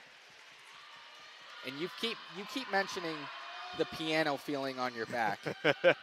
It's great. And it's like Pazziallo, I'm sure she's starting to feel that piano a lot quicker than Payson is, just because you're using a lot of upper body strength when you are only going 1 kick per stroke, compared to Payson, who's about to cruise to a finish here, but she has multiple kicks, so she's not using as much upper body strength, and she's using more total body strength. Yeah, I mean, it's pretty simple. We don't walk with our hands, right? Right. We don't walk with our arms. We use our legs. So why would you change that up with swimming? It's so important to keep that kick going. Sometimes you forget. To be entirely honest, sometimes in a race, you can just forget to kick or barely kick at all, and it's just your instincts that are kicking a little bit. Payson will finish 5:45.57, and Pazziallo will finish 6:03.24. And Gracie Parker, who we've mentioned a few times today, she will come in 6:10.06, taking 3rd place there in lane 4.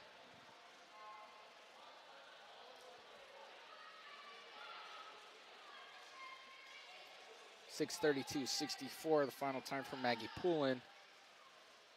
And Mackenzie Gray will finish a final split of 40.08. And her final time will be 6:47.28.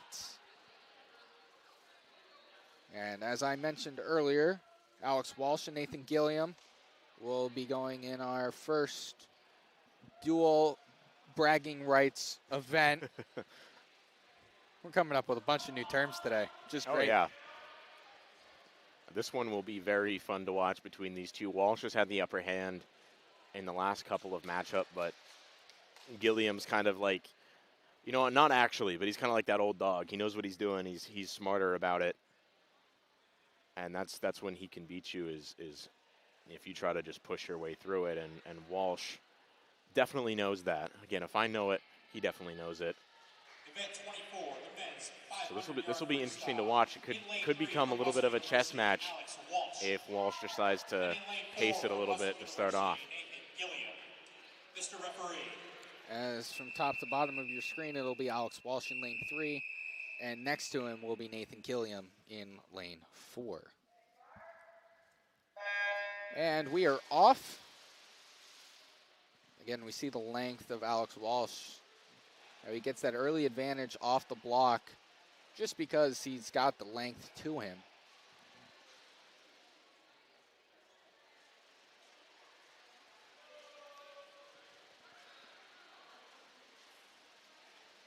Walsh has that galloping style technique where you're putting a little bit more force on your dominant side and getting a nice long breath out of the stroke. And, you know, that can, again, it's a matter of comfort and what you feel is best for yourself and what you feel comfortable doing. I was a galloper, and, you know, coaches, it's one of those things where coaches hate, but can't really stop it once it reaches a certain point. And it can really work out well for some people.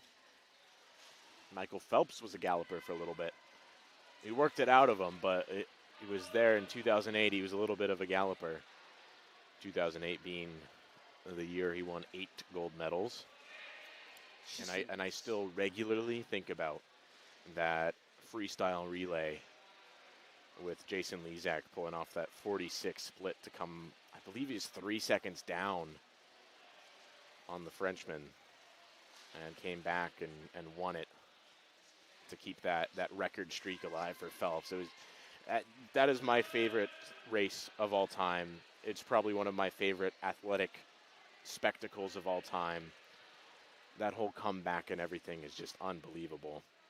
Right, there's the picture that I'm sure a lot of people know where Michael Phelps has like 90 pounds of medals just around his neck.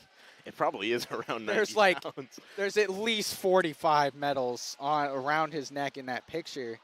And you have to like really look into it to see something other than gold around his neck.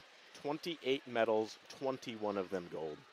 It's just, it shows how dominant he was.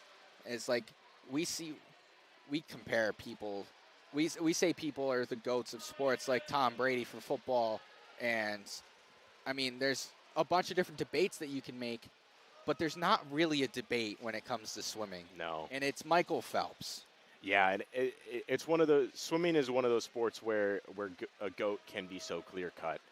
Just because there's, even at the highest level, there can be a noticeable skill gap. You know, going back to maybe the NCAAs with Caleb Dressel, who's now one of the bigger stars of the sport.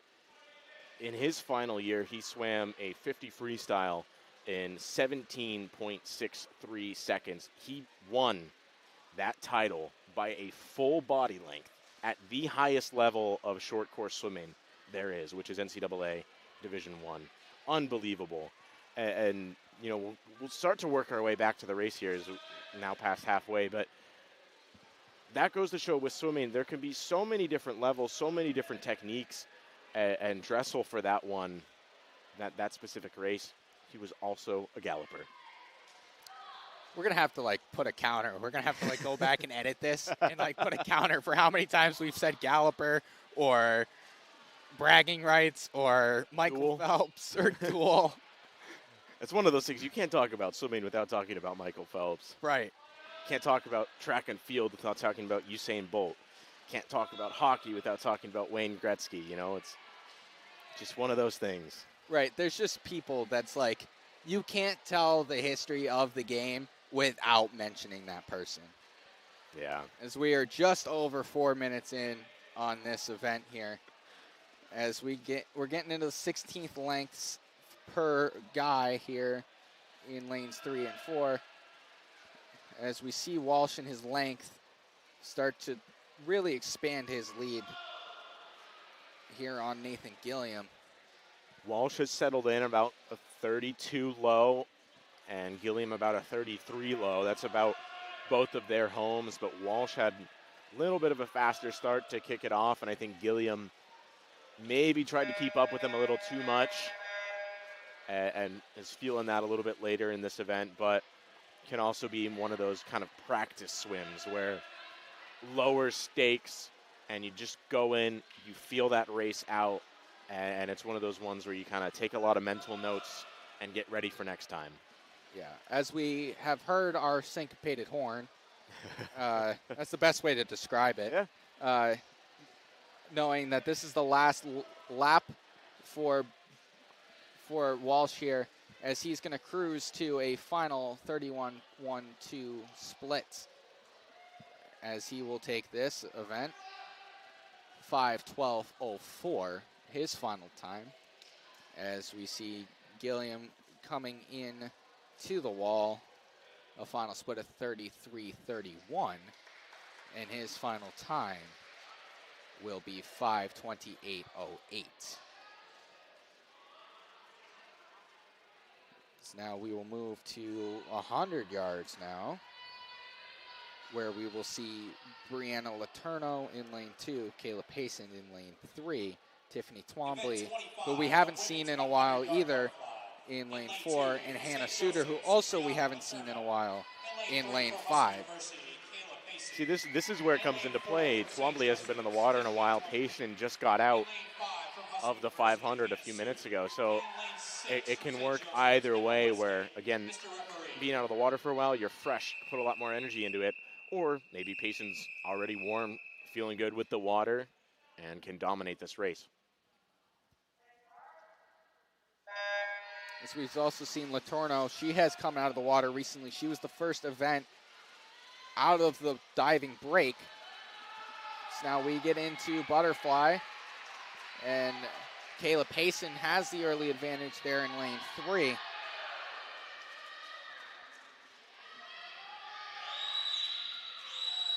Followed up by Letourneau. Letourneau had a great turn. She was behind by about a body length on Payson on that far wall and was able to reel her in quite a bit. But I think that Payson is just too strong for her to try to make a comeback on.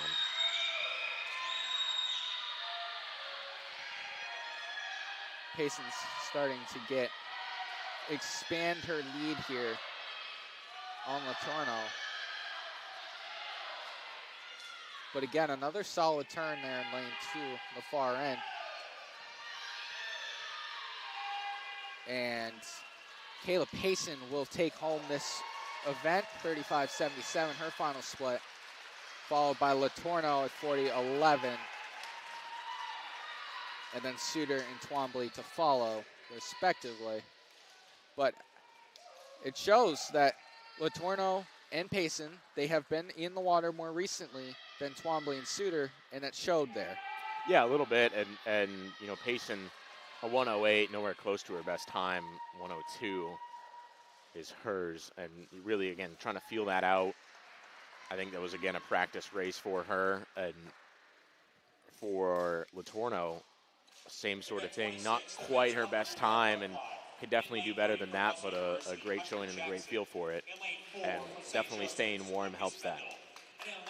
Exactly. And now we move to 100-yard butterfly for the men. Hunter Jackson in lane 3. Lucas Fendel in lane 4, who is not on our sheet, will be in lane 4. And Ryan Emerson will be in lane 5 for the Eagles. And we are off again.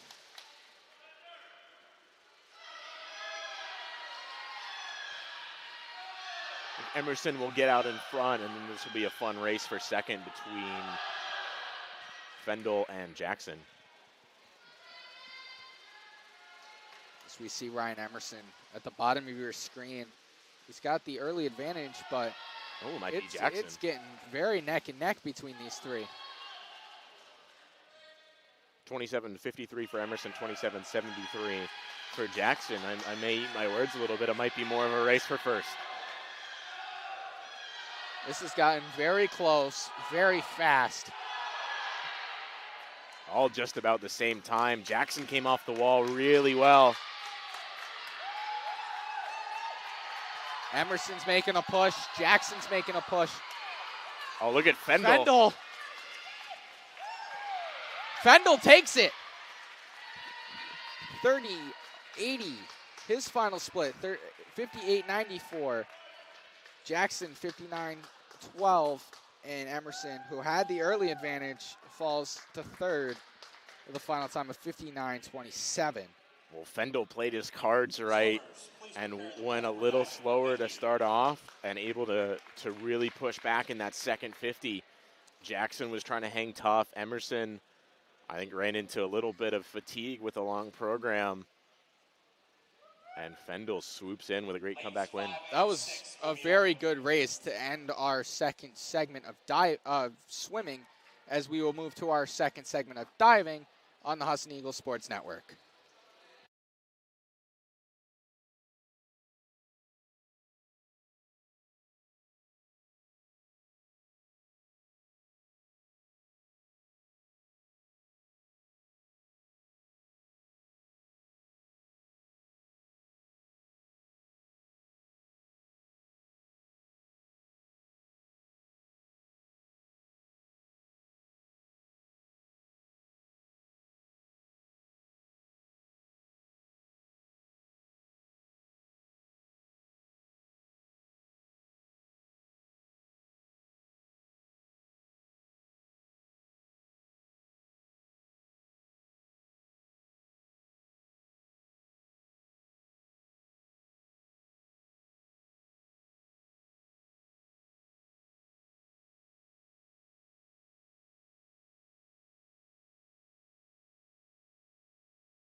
Back here out of the second break on the Husson Eagles Sports Network.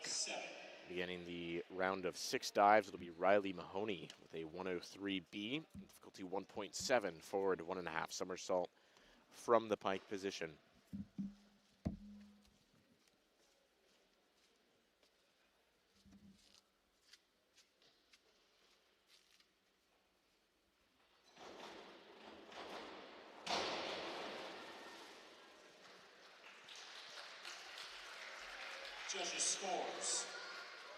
Judges scores 4.5, 6, 5. Our next diver, Julia Brown, doing a 101A, difficulty 1.4, forward dive from the straight position.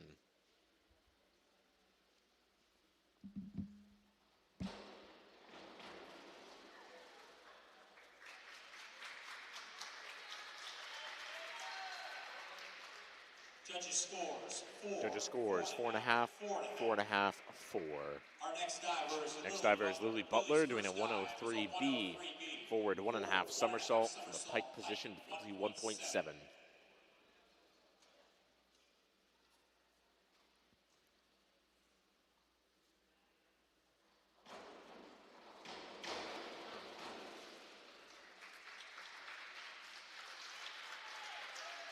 Judges scores 6, 6.5, 5.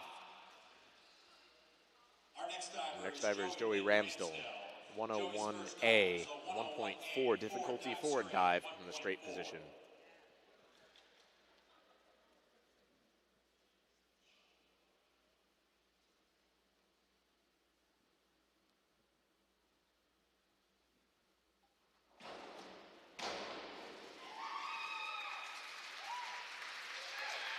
Judges scores 3.5, 5, 3.5. Next diver is Matt Steves. He'll be doing a 104B, difficulty 2.3, forward 2 somersaults from the pike position.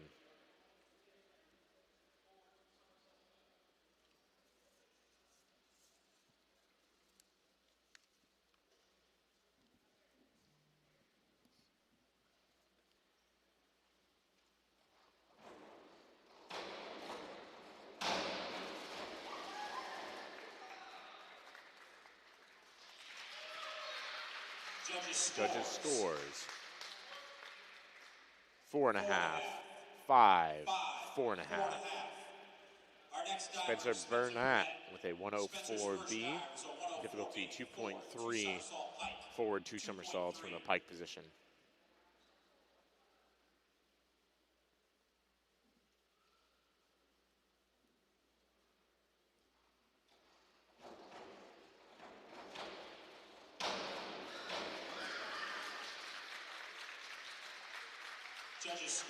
Judges scores 5.5, 4.5, 6.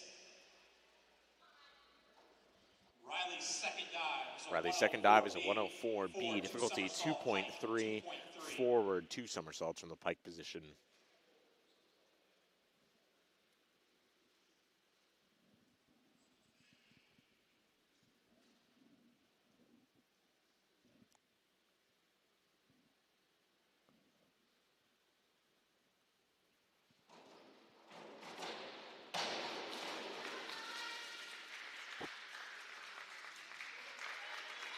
Judges scores 3.5, 4.5, 4. Julia's second dive is a 301A, difficulty 1.8, reverse dive from the straight position.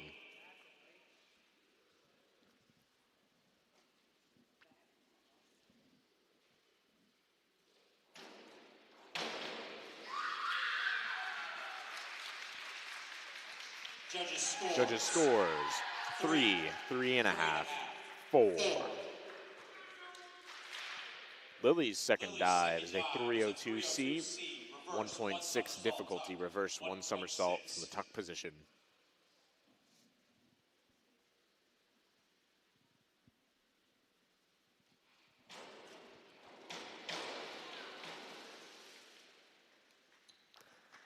Judges scores 4.5, 5, 5.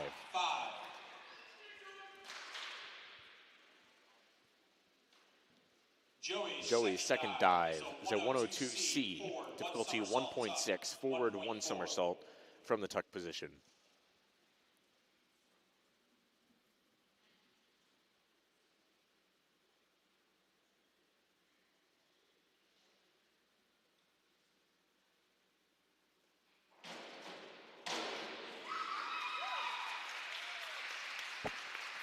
Judges scores 4.5, 4, 5.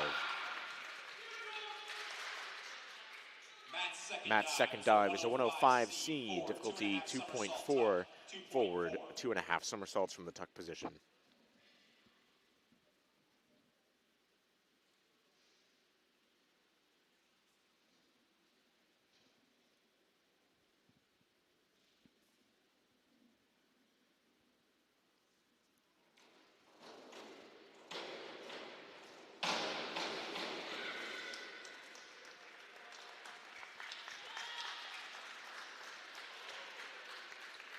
Judges scores 4, 4, 4.5. Spencer's second dive is a 51-32D, forward 1.5 somersault, one twist from the free position, 2.2 difficulty.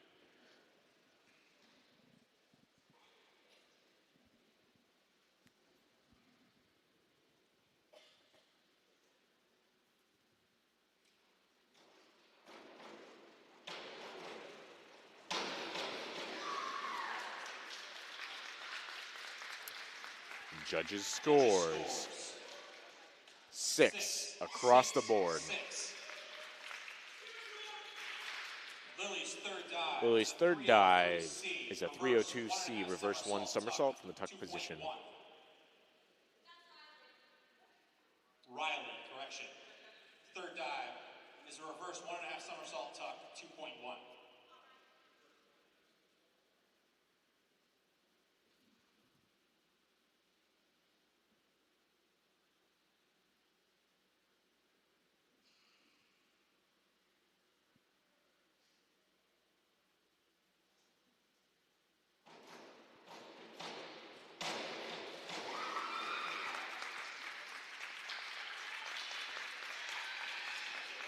Judges scores 5.5, 5, 5.5.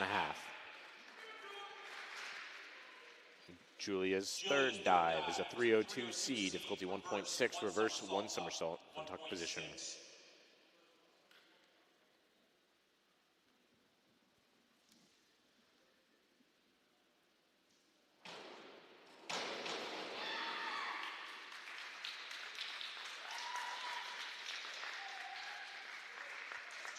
Judges scores 4, 4.5, 5. Lily's third dive is a 402C, difficulty 1.6, inward one somersault from the tuck position.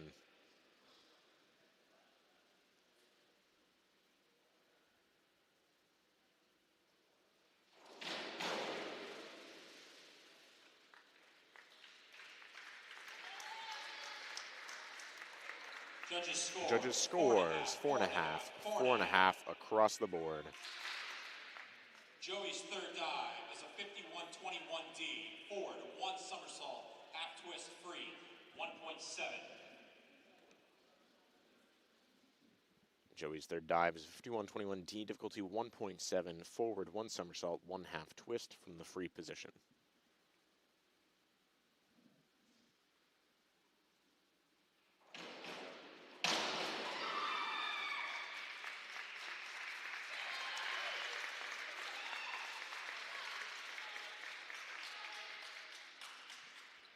Judges score it, no dive. Matt's third dive is a 304C, reverse two somersaults from the tuck position.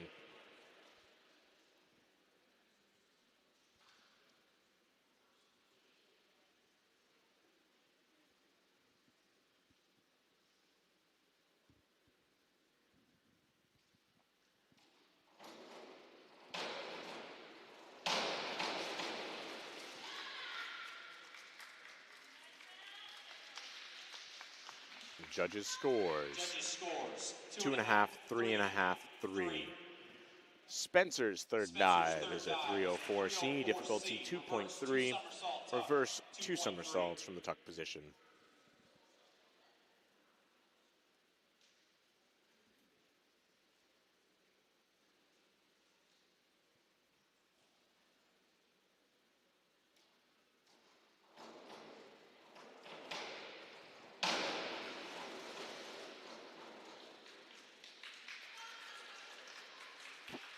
Judges score it, no dive. Riley's fourth dive is a 52-31D, 2.1 difficulty, back 1.5 somersault, 1/2 twist from the free position.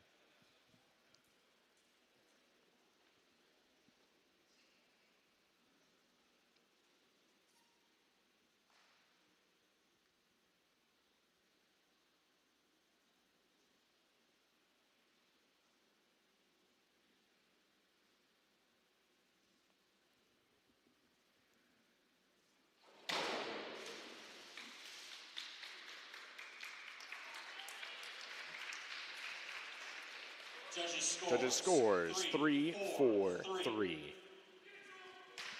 Julia's fourth dive is a 201A, back dive straight, 1.7 difficulty.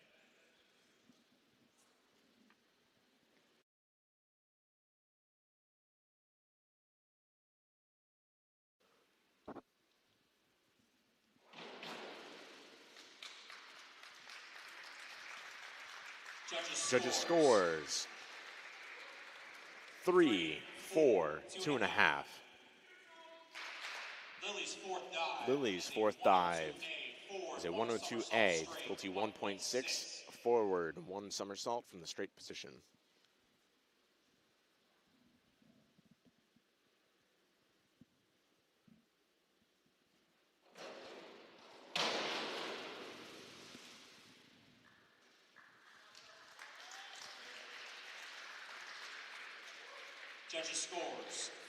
Judges scores 4.5, 2.5, 4.5. Joey's fourth dive is a 301A, difficulty 1.8, reverse dive from the straight position.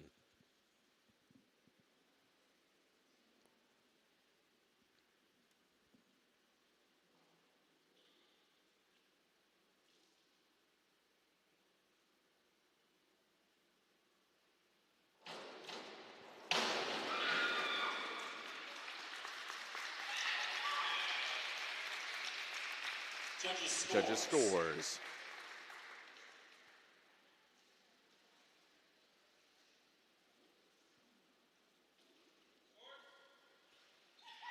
2 1/2, 2, 2.5. Matt's fourth dive is a 403C, inward 1.5 somersaults from the tuck position.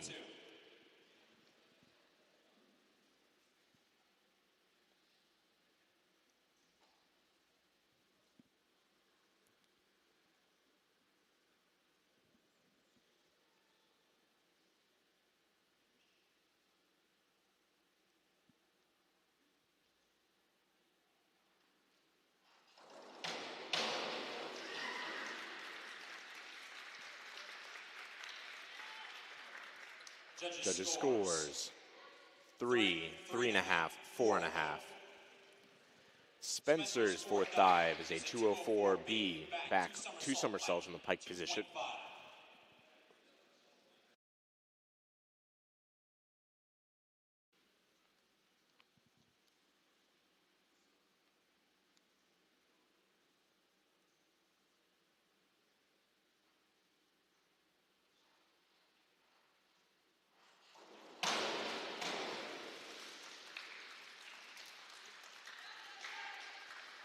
Judges scores 4, 5.5, 4.5. Riley's fifth dive is a 403C, difficulty 2.2, inward 1.5 somersaults from the tuck position.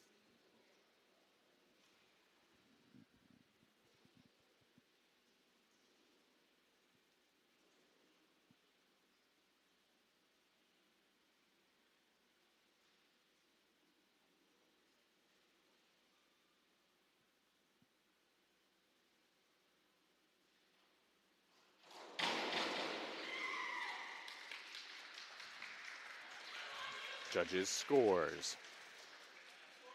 Judges scores. 4, 4.5, 4.5.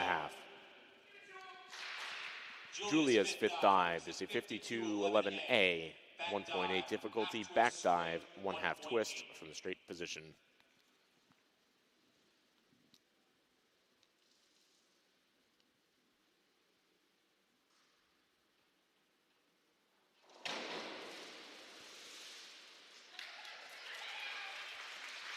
Judges scores.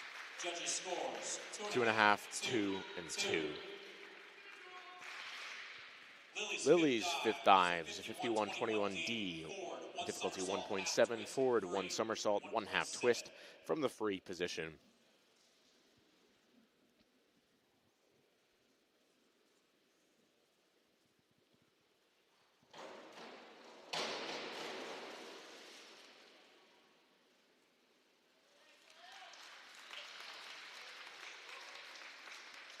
Judges scores. 4, 4.5, 3.5. Joey's fifth dive is a 401C, difficulty 1.4, inward dive from the tuck position.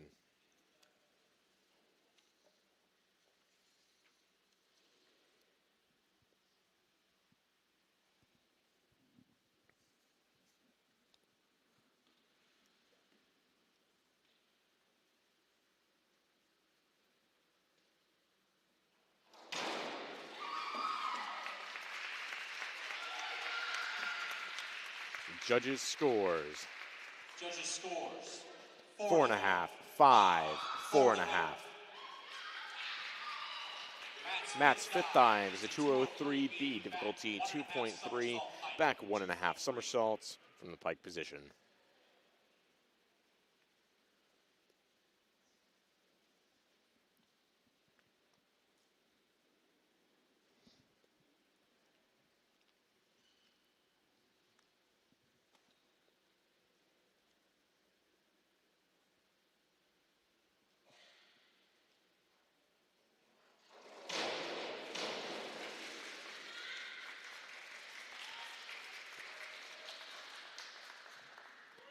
Judges scores. 4, 4, 4.5. Spencer's fifth dive is a 403C, difficulty 2.2, inward 1.5 somersaults from the tuck position.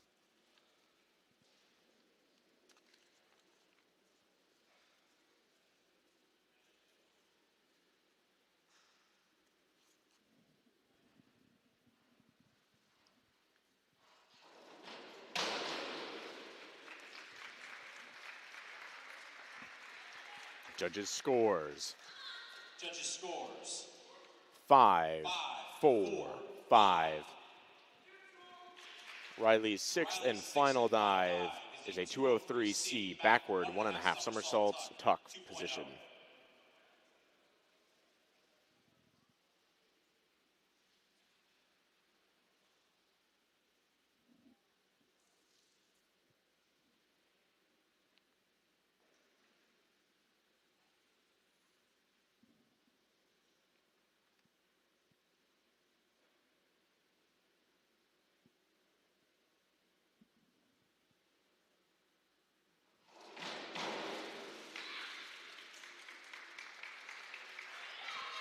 Judges scores.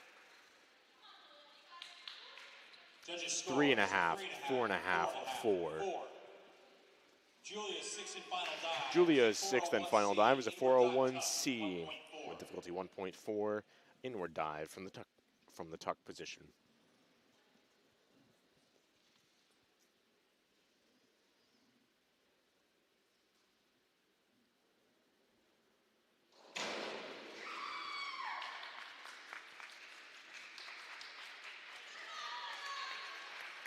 Judges scores.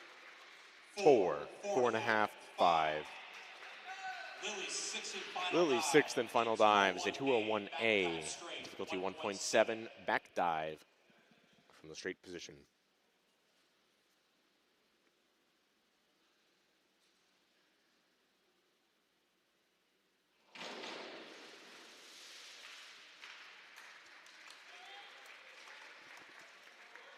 Judges scores 4, 3.5, 4.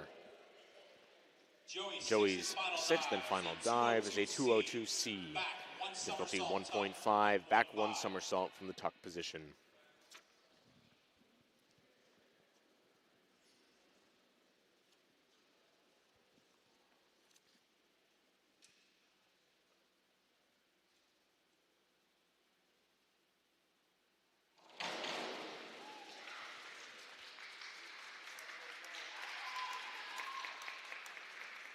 Judges scores 2, 3, 2. Matt's sixth and final dive is a 52-31D. Difficulty 2.1, back 1.5 somersaults, 1/2 twist from the free position.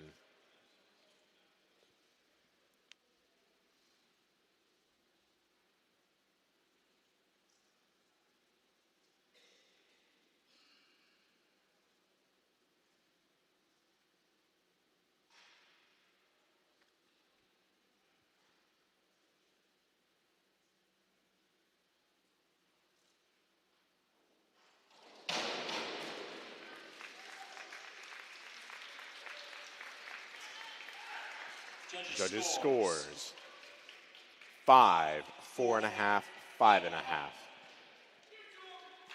Spencer's sixth and final dive is a 105C, difficulty 2.4, forward 2.5 somersaults from the tuck position.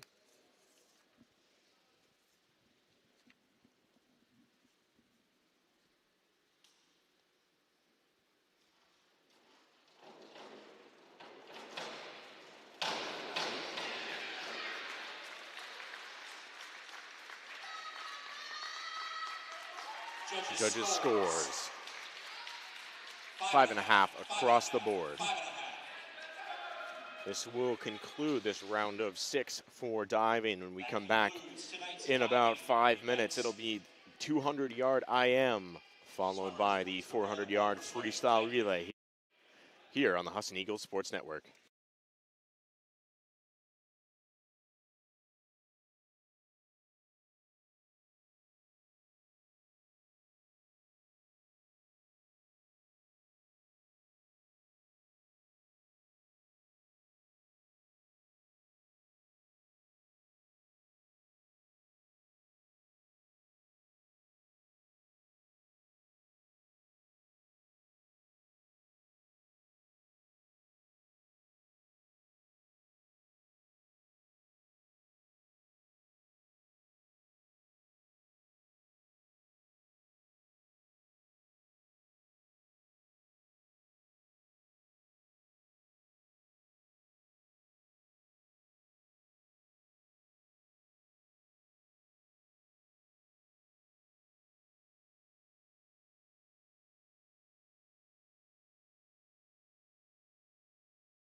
Welcome back to Weber Pool. Before we get going on our 2 individual medleys and a relay, the Husson University men's basketball team improves to 14-1, defeating Vermont State Johnson 75-63 in Vermont. And the women's basketball team at halftime, also at Vermont State Johnson, beating them 39-17. We will kick off our final portion with 200 yards of individual medleys. And we are off. Top to bottom of your screen, Grace Rochello, Elise Susi, Erin Madden, Tiffany Twombly, Mackenzie Gray, and Ashley Thompson. 2IM's always so fun to watch because it's just a showcase of every single skill that you can develop in swimming. You got starts and turns and transition turns between the different strokes, and you get to obviously show off all 4 strokes: butterfly, backstroke, breaststroke, and freestyle. Currently, we are seeing Erin Madden in the lead, about in the middle of your screen. She hits the wall 34.77, her split. And the IM will tend to favor either those who are good at backstroke and butterfly or those who are good at breaststroke and freestyle. A lot of that being either you have a really good, strong first half and you build such a big lead that you can really cruise the final 2. And obviously, with swimming, there's a certain degree of everybody's good at freestyle. But in an event like this, building out a huge lead like Madden is doing right now can be so important, especially if you're not too great on a certain aspect of the individual medley like I was. Not very good with the breaststroke. I'll say there was one race that I specifically remember from high school. I was out in front by, I want to say, almost the pool length heading into breaststroke. And by the time I finished breaststroke, I had the guy who was next to me right at my heels. And I was able to hold on just barely in the freestyle, but it goes to show how sometimes if you're loaded on one aspect, like I was with butterfly and backstroke, and I built so far out in front, the landscape of a race can change so quickly as you move through all the different disciplines. That was Flashback Friday with Zethan Moss as we return to action where a recurring segment where Erin Madden is about a half a pool length on Tiffany Twombly in lane 4, as we are about 2 minutes and 20 seconds into this IM.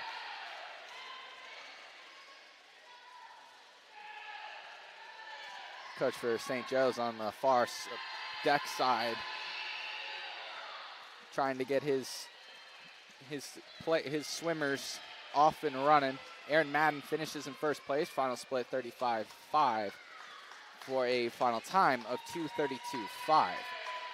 Tiffany Twombly finishes in second place, 2:41.86. Elise Susi in third, 2:42.93. Grace Rochello in fourth, 2:44.01. Mackenzie Gray, 2:51.41. And Ashley Thompson,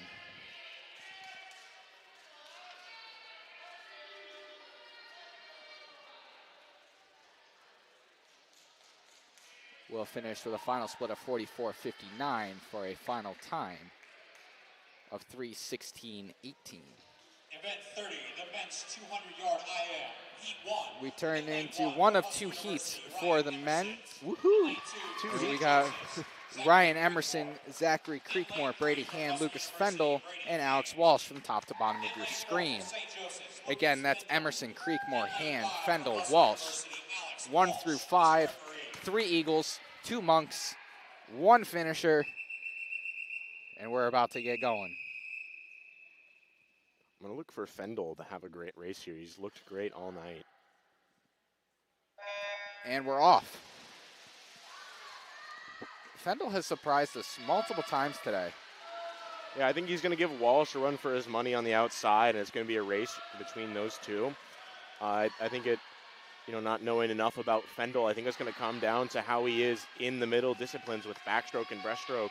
Again, talked about that during the women's, how it can be important to be good at breaststroke in the IM in order to succeed. Brady Hand takes the early advantage after the butterfly segment.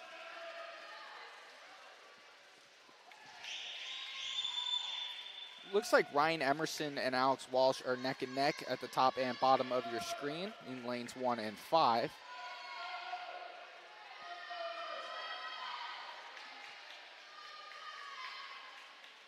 See Fendel kind of falling behind here in the middle here in lane 4. Brady Hand has the sizable advantage with Emerson and Walsh pretty much neck and neck heading into the breaststroke. Emerson and Hand have the advantage over Walsh here in the breaststroke. I don't know where Fendel stacks up to Walsh, like I said, but Walsh being a little weaker on the breaststroke in comparison to the rest of his strokes.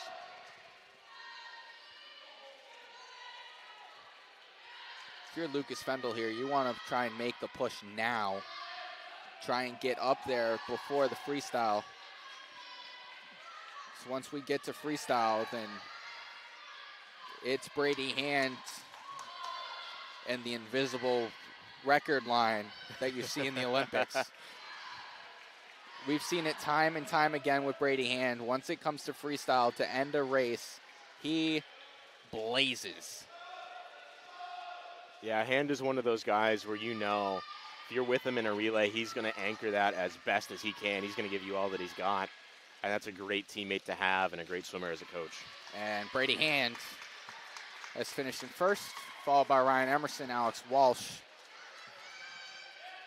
2:07:31 for Brady Hand, 2:10:68 for Ryan Emerson, 2:12:12 for Alex Walsh. So many twos in that final stretch there for Walsh. Fendel finishes 2:27:67. As we will find out Zachary Creekmore's final time when he gets into the wall.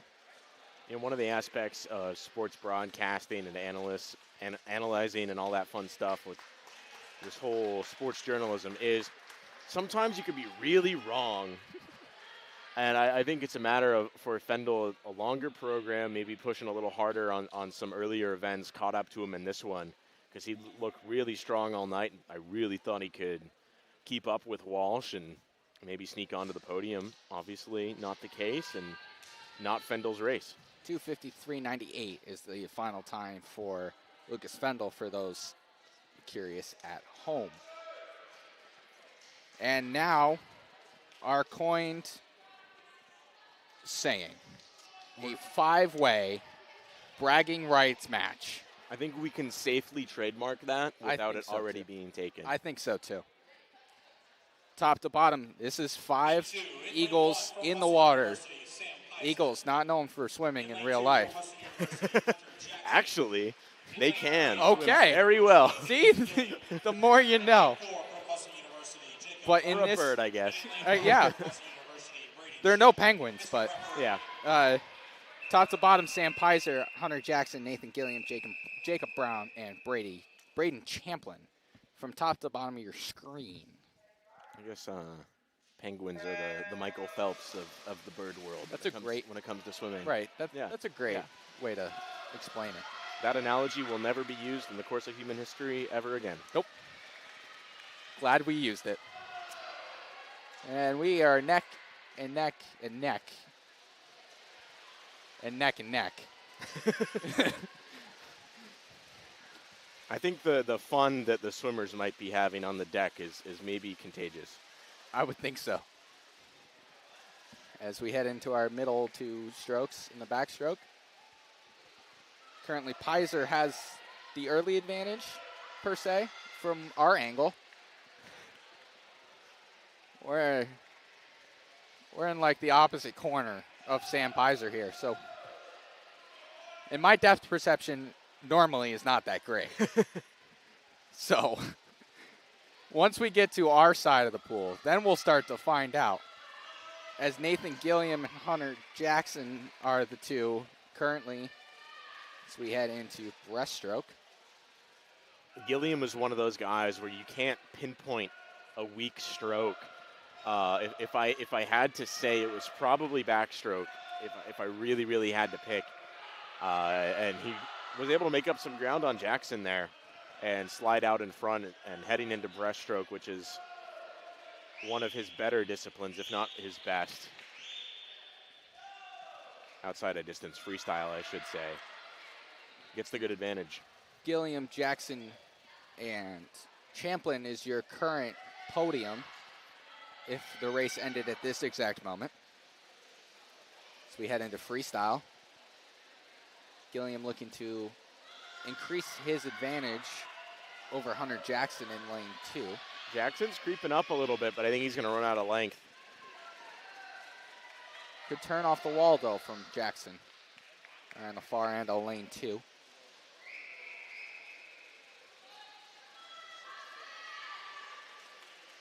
It's Nathan Gilliam will finish in first, followed by Hunter Jackson, Braden Champlin, Sam Pizer, and Jacob Brown. Final time, 2:13.18 is your winning time from Nathan Gilliam, the junior from Husson University, as he wins the inaugural 5-way bragging rights event.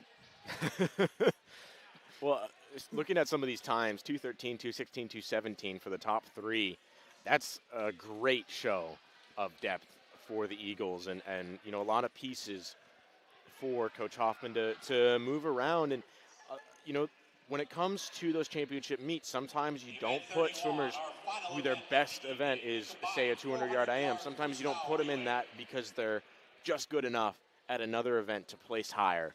So a lot of those pieces can be moved around. It's a fun little chess match in terms of how you place things and can get those points maximized. So it's going to take a lot of brain work from the first-year head coach to make this championship happen, but it's well within reason. Absolutely. As we are nearing the end of our time with the mixed 400-yard freestyle relay, on our sheet we only have two groups, but the men, looks like Ben Carusi, Isaiah Stereo, Nathan Gilliam. I'm not sure who the fourth is in that crew. There's about 5 other male swimmers hanging around behind the blocks. Looks like Hunter Jackson. Hunter Jackson, Kayla Payson, Mia Winslow, Hannah Suter, Rachel Hand. We do not have the St. Joe's relay team. And then in lane 5, Maggie Poulin, Kat Christensen, Aurora Morin, who the team celebrated her birthday in between sets here. Happy birthday. Happy birthday to Aura from us, and Isabel Cost in lane 4. Looks like the men have the early advantage in lane 2, followed by St. Joe's and Kayla Payson's Husson University relay team.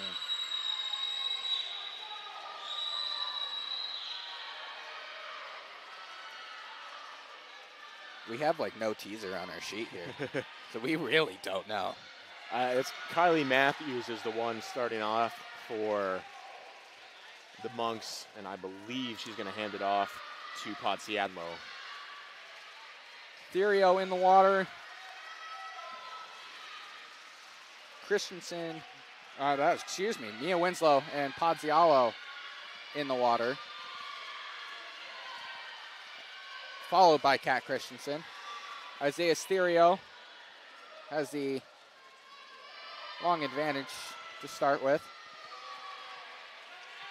Looks like Nathan Gilliam will be the next on the block for the Eagles in lane 2.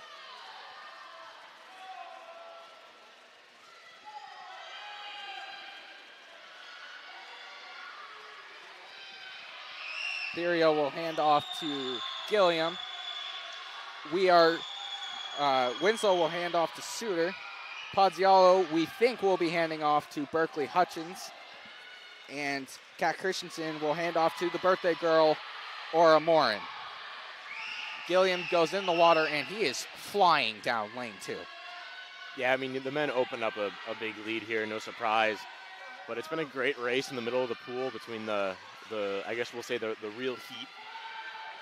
Suter and we think Hutchins in the water for the middle two. Any St. Joe's fans at home, we apologize if any of the names are wrong. We have no data to prove our points. Morin goes into the water. That looks like Hunter Jackson on the block there at lane 2. It is indeed. Trademark tattoo on that left arm. We got one right here. As he is going to hop into the water with about a half a pool length to go. Full pool length, sorry. Suter will hand off to Hand. Morin will hand off to Cost. And Hutchins will hand off to Tiffany Twombly. We think. Close enough. We're doing our best out here, folks. I think this race is a great example of why the order of your relay and freestyle matters. And with the Eagles having a very strong anchor, the Monks opting to go with their best swimmer first and trying to build that lead out in front as early as they can, getting a little weaker in the middle lengths and not having your strongest swimmer anchor it, comes around to bite him. Hunter Jackson. And now out in front. Hunter Jackson finishes in first. Now the real race begins with the members of the original heat. Rachel Hand has the early lead. And it will be Rachel Hand to finish it off for the Eagles, followed by, we think, Tiffany Twombly in lane 4 and Isabel Cost in lane 5. The men finished 3:48.11. Rachel Hand's heat team finishes 4:05.35. The Monks finished 4:07.40. And Maggie Poulin's team finishes I spoke too soon. Isabel Cost finishing her final length of the pool. That one we know is right because it's on our sheet.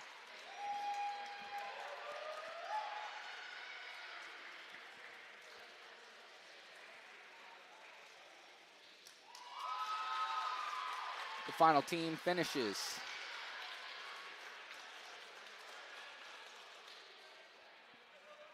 Don't do it to me. You've been good all day to the scoreboard. 37:05 is the final split for folks at home.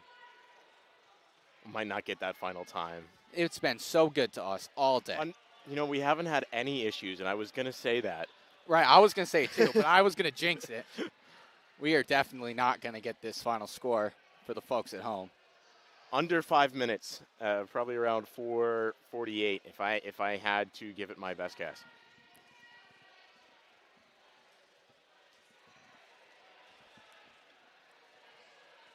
I'm going to give it 5 more seconds here.